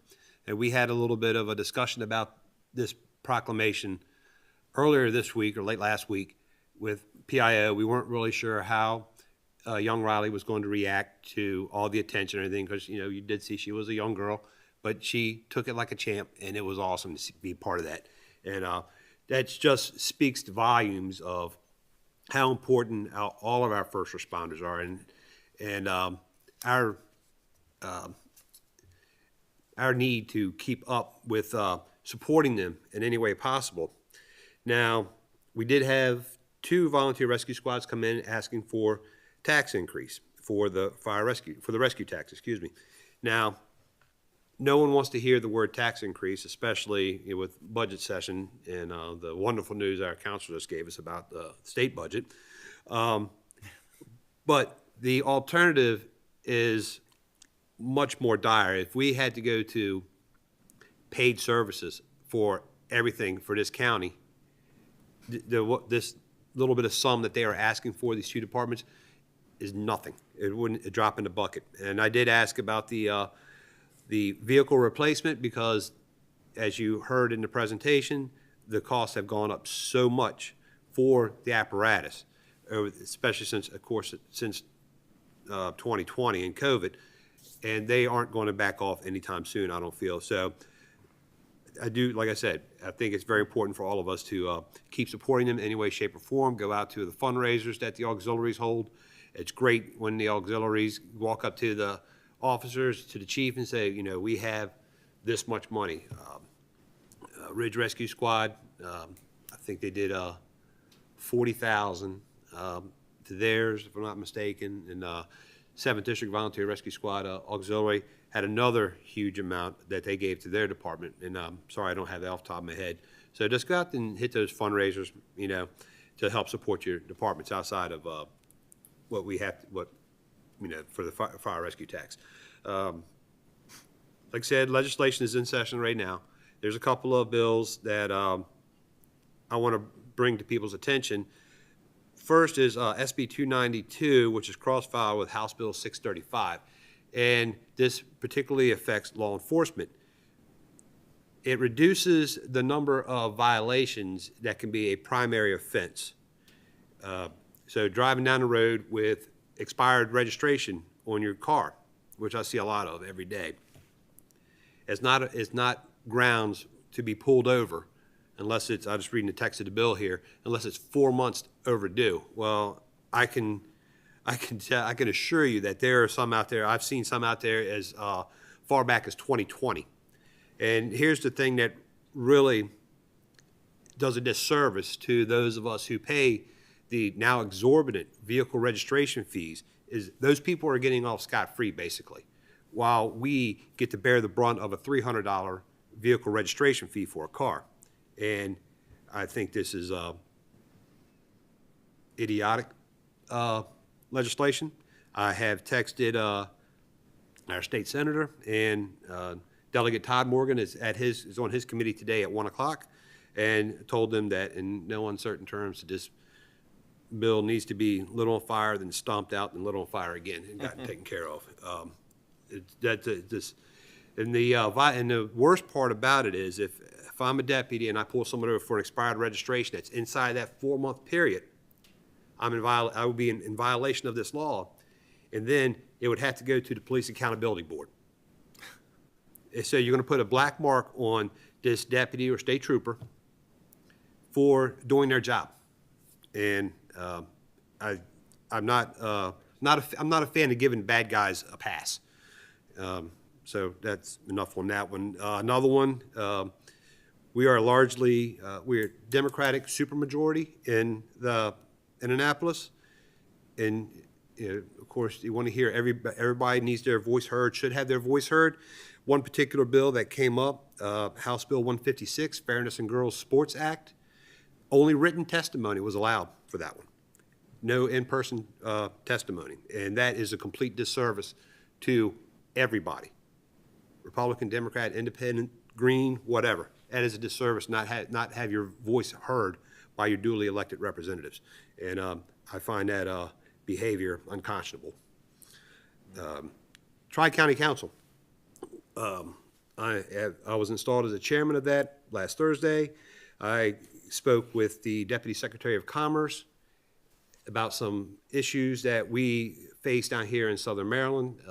Commerce is hyper-focused on high technology, business expansion, and most of that, a lot of it be down here at Pax River and a lot of it in Central Maryland.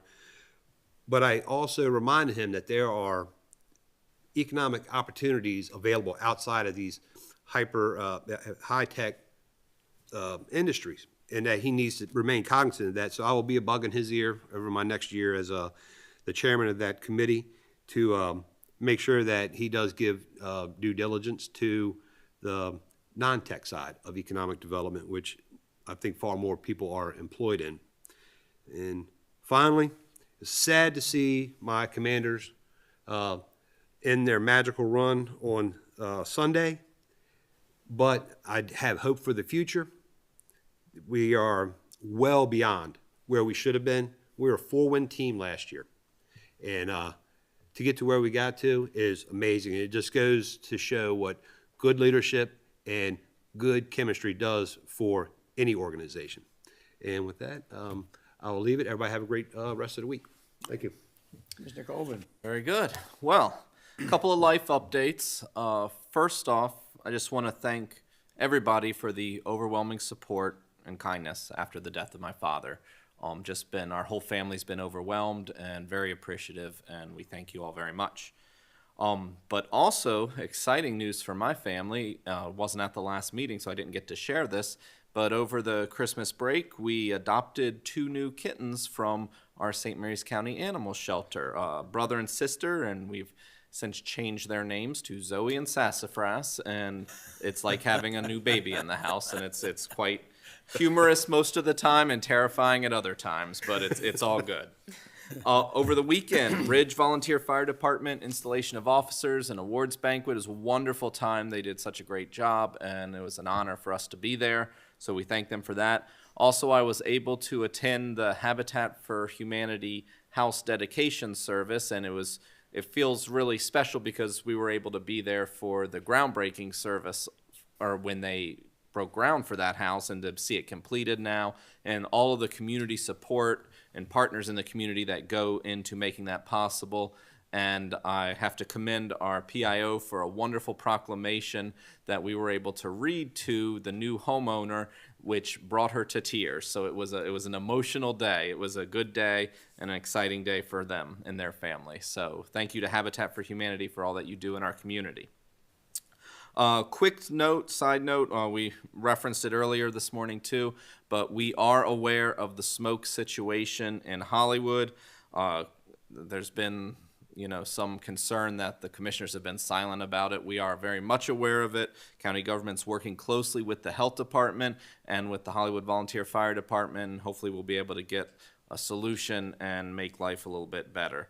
But that is being worked. It's not being ignored at all. And finally, today is National Data Privacy Day. So I wanted to share a couple tips for National Data Privacy Day. On any new device, set your privacy settings immediately, and this includes new applications, social media, programs. Never use unsecured Wi-Fi, especially for banking or shopping. Check your bank and credit card statements regularly. It seems like common sense, but a lot of people don't do that. If you spot anything questionable, act on it. Keep your software up to date. Out-of-date software is vulnerable to hackers, so update your virus scans, update those Windows updates when they come out. You need to make that happen. It makes a big difference. Never give personal information over the phone, email, or text. Stop taking online quizzes that ask random questions about your childhood, children, tattoos, marriages, pets, and favorite foods. Each time you take one of these, people are trying to access your data and gather a little bit more information about you that allows them to steal your data or identity. Use strong password phrases. All of the DoD employees know this. The longer the password, the harder it is to break. The harder it is to remember, the better it is. So do that. Don't save your passwords on your device. This one made me laugh. Change your passwords when your accounts may have been compromised or when you visit the dentist. If it's 5 years between changing your passwords, you need to visit the dentist more often. So change your passwords regularly. Use virus protection and a firewall. Cybersecurity is a real thing, and it impacts all of us now. They prey on the most vulnerable, and they're unconscionable what these cyber criminals are doing, and they're constantly evolving and getting smarter. So practice good data safety policies. Thank you. Thank you. Commissioner Hewitt. Yes, thank you. So did attend the Ridge Volunteer Fire Department, Mechanicsville Volunteer Fire Department installation officers. Look, we can't say enough good things about these volunteers. What I want to point out about Mechanicsville, they went on 1,011 calls last year, and they had one young man do 574 calls. Look, we want to figure out a way to give these people benefit, whether it be a break on their property taxes or some kind of a stipend. It's something we hope to be able to work towards on this next budget session. Lord knows there's going to be a lot of requests for additional monies. We see what's going on in the state budget. There could be things passed down to us that we have to pay for instead of the state paying for. They typically have in the past, so it's going to be a challenge. But we need to do something to encourage our volunteers to continue to volunteer and continue to get involved. Now, the smoke in Hollywood, that's in my district. So I've been hearing from a lot of people about it. I reached out to the Trading Post. Mark Cullison's their general manager. I spoke to him this morning about it. Now, what this site is, it's a large farm that they own, and the site has been designated as an area where they can drop organic. It's not hazardous materials. It's not anything that would go into a landfill or something like that. What they do is when they clear property, they're not allowed to burn on site. So they mulch it. They turn it into mulch. And they bring that mulch and they put it at this site. And what mulch does by its processing, if you ever bought mulch from a bulk mulch distributor, is it generates heat inside. and they can ignite. Now, there wasn't a burn permit associated with this. I'm told that it ignited. I'm told that it's a large, very large site. I spoke to the president of the Hollywood Volunteer Fire Department. We're going to have a meeting here in a couple minutes to discuss this more with hopefully people from DNR, who it's been turned over to, because DNR has to address whether it be brush fires or these types of fires. And there's a large pond nearby. There's the thought process that maybe they can pump water from the pond to put the fire out. But Trading Post has gone back in there and they've leveled it out. They've spread it out further. The idea is trying to get it to burn out. But these things burn underground is almost the term, because they don't, the fire goes on and you don't see it, but it smolders. So it could come back. But we know about it. We're concerned about it. Now, these are what I've been told by people involved. I've heard or I've seen on Facebook these, all right, they're burning this, they're burning that. If you get proof of that, provide it. If you don't have proof, let us work through it and get it done. We don't want smoky neighborhoods. We don't want your air quality impacted by smoke, and we want to fix it, and we're working on it. And we're going to try and do something about it today and find out what DNR hopefully has the resources. Now, what I was told by the fire departments is they could line up all their tankers and spray all their water on there, and it still wouldn't be enough. It's quite a large area that has this mulch in it. So we're on it. We're going to figure it out and understand we're not forgetting about it. Last night, I attended the Sheriff's Town Hall on gun violence in St. Mary's County. It was interesting from the standpoint of they talked about statistics of gang violence, group violence kind of thing versus individuals. And we all hear those types of things, that we have gangs, you know, maybe in Lexington Park area or in different parts of the county. And what was the statistic that stuck out to me was in Lexington Park area, it had the lion's share. And we've put that District 4 station down there where we hope community policing would allow officers to be right there in the heart of it. But this commissioner has been disappointed because there doesn't seem to be open. We spent over $6 million making it, you know, blast force protected and that type of thing. And I really expected people to be assigned to that location. Now, there's obviously vacancies, and those types of things impact the ability to man a facility. So it's a big problem. We're working our way through it. We're trying to understand how can we eliminate or at least try to put a lid on gun violence. And the key gets to be is if you know where it is, put your resources there. They talked about they had one out in Avenue, so it doesn't seem like they would need many resources in Avenue.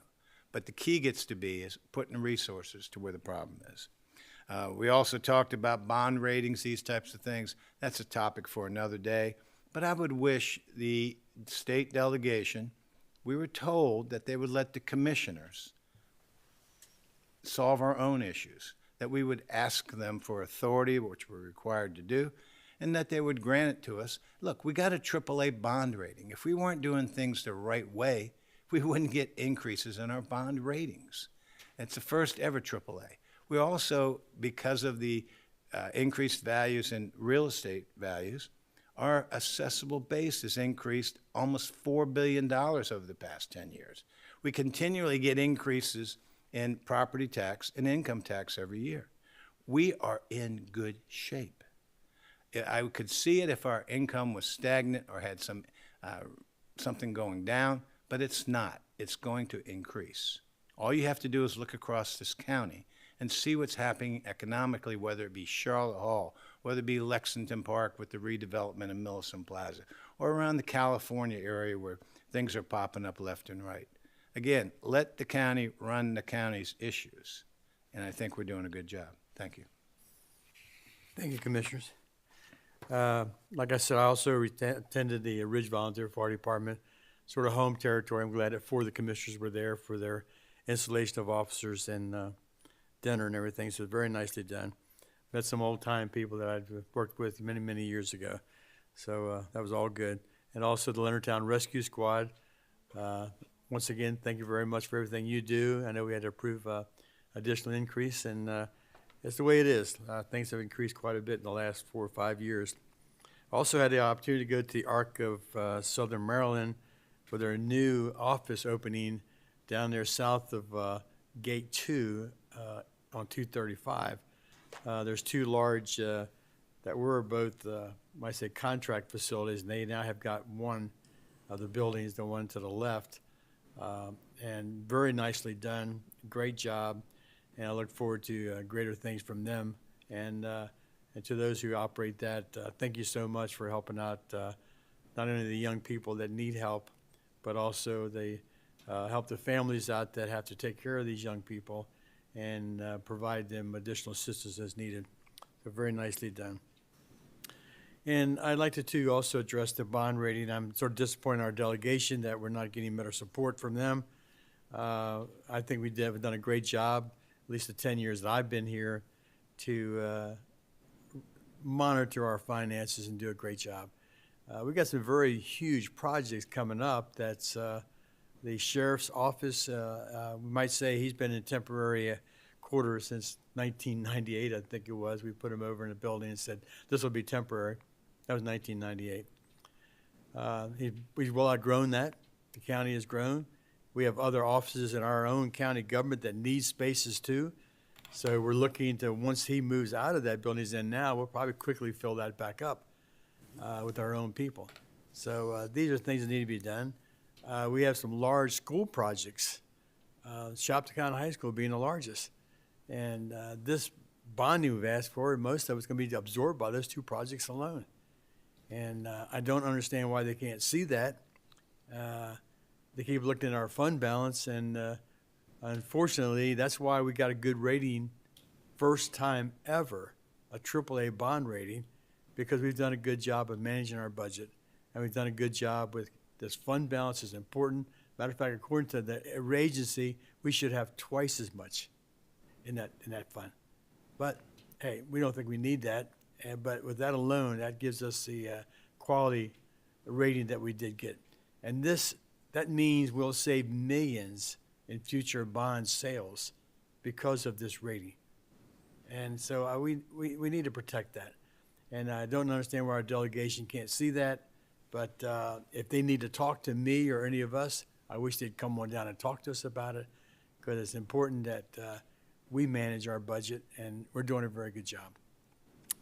So that being said, I need a move to go into closed session. Moved into closed session, discuss legal advice. Second. Have a first and second, all in favor? Aye. Any opposed? Ayes have it. Meeting adjourned.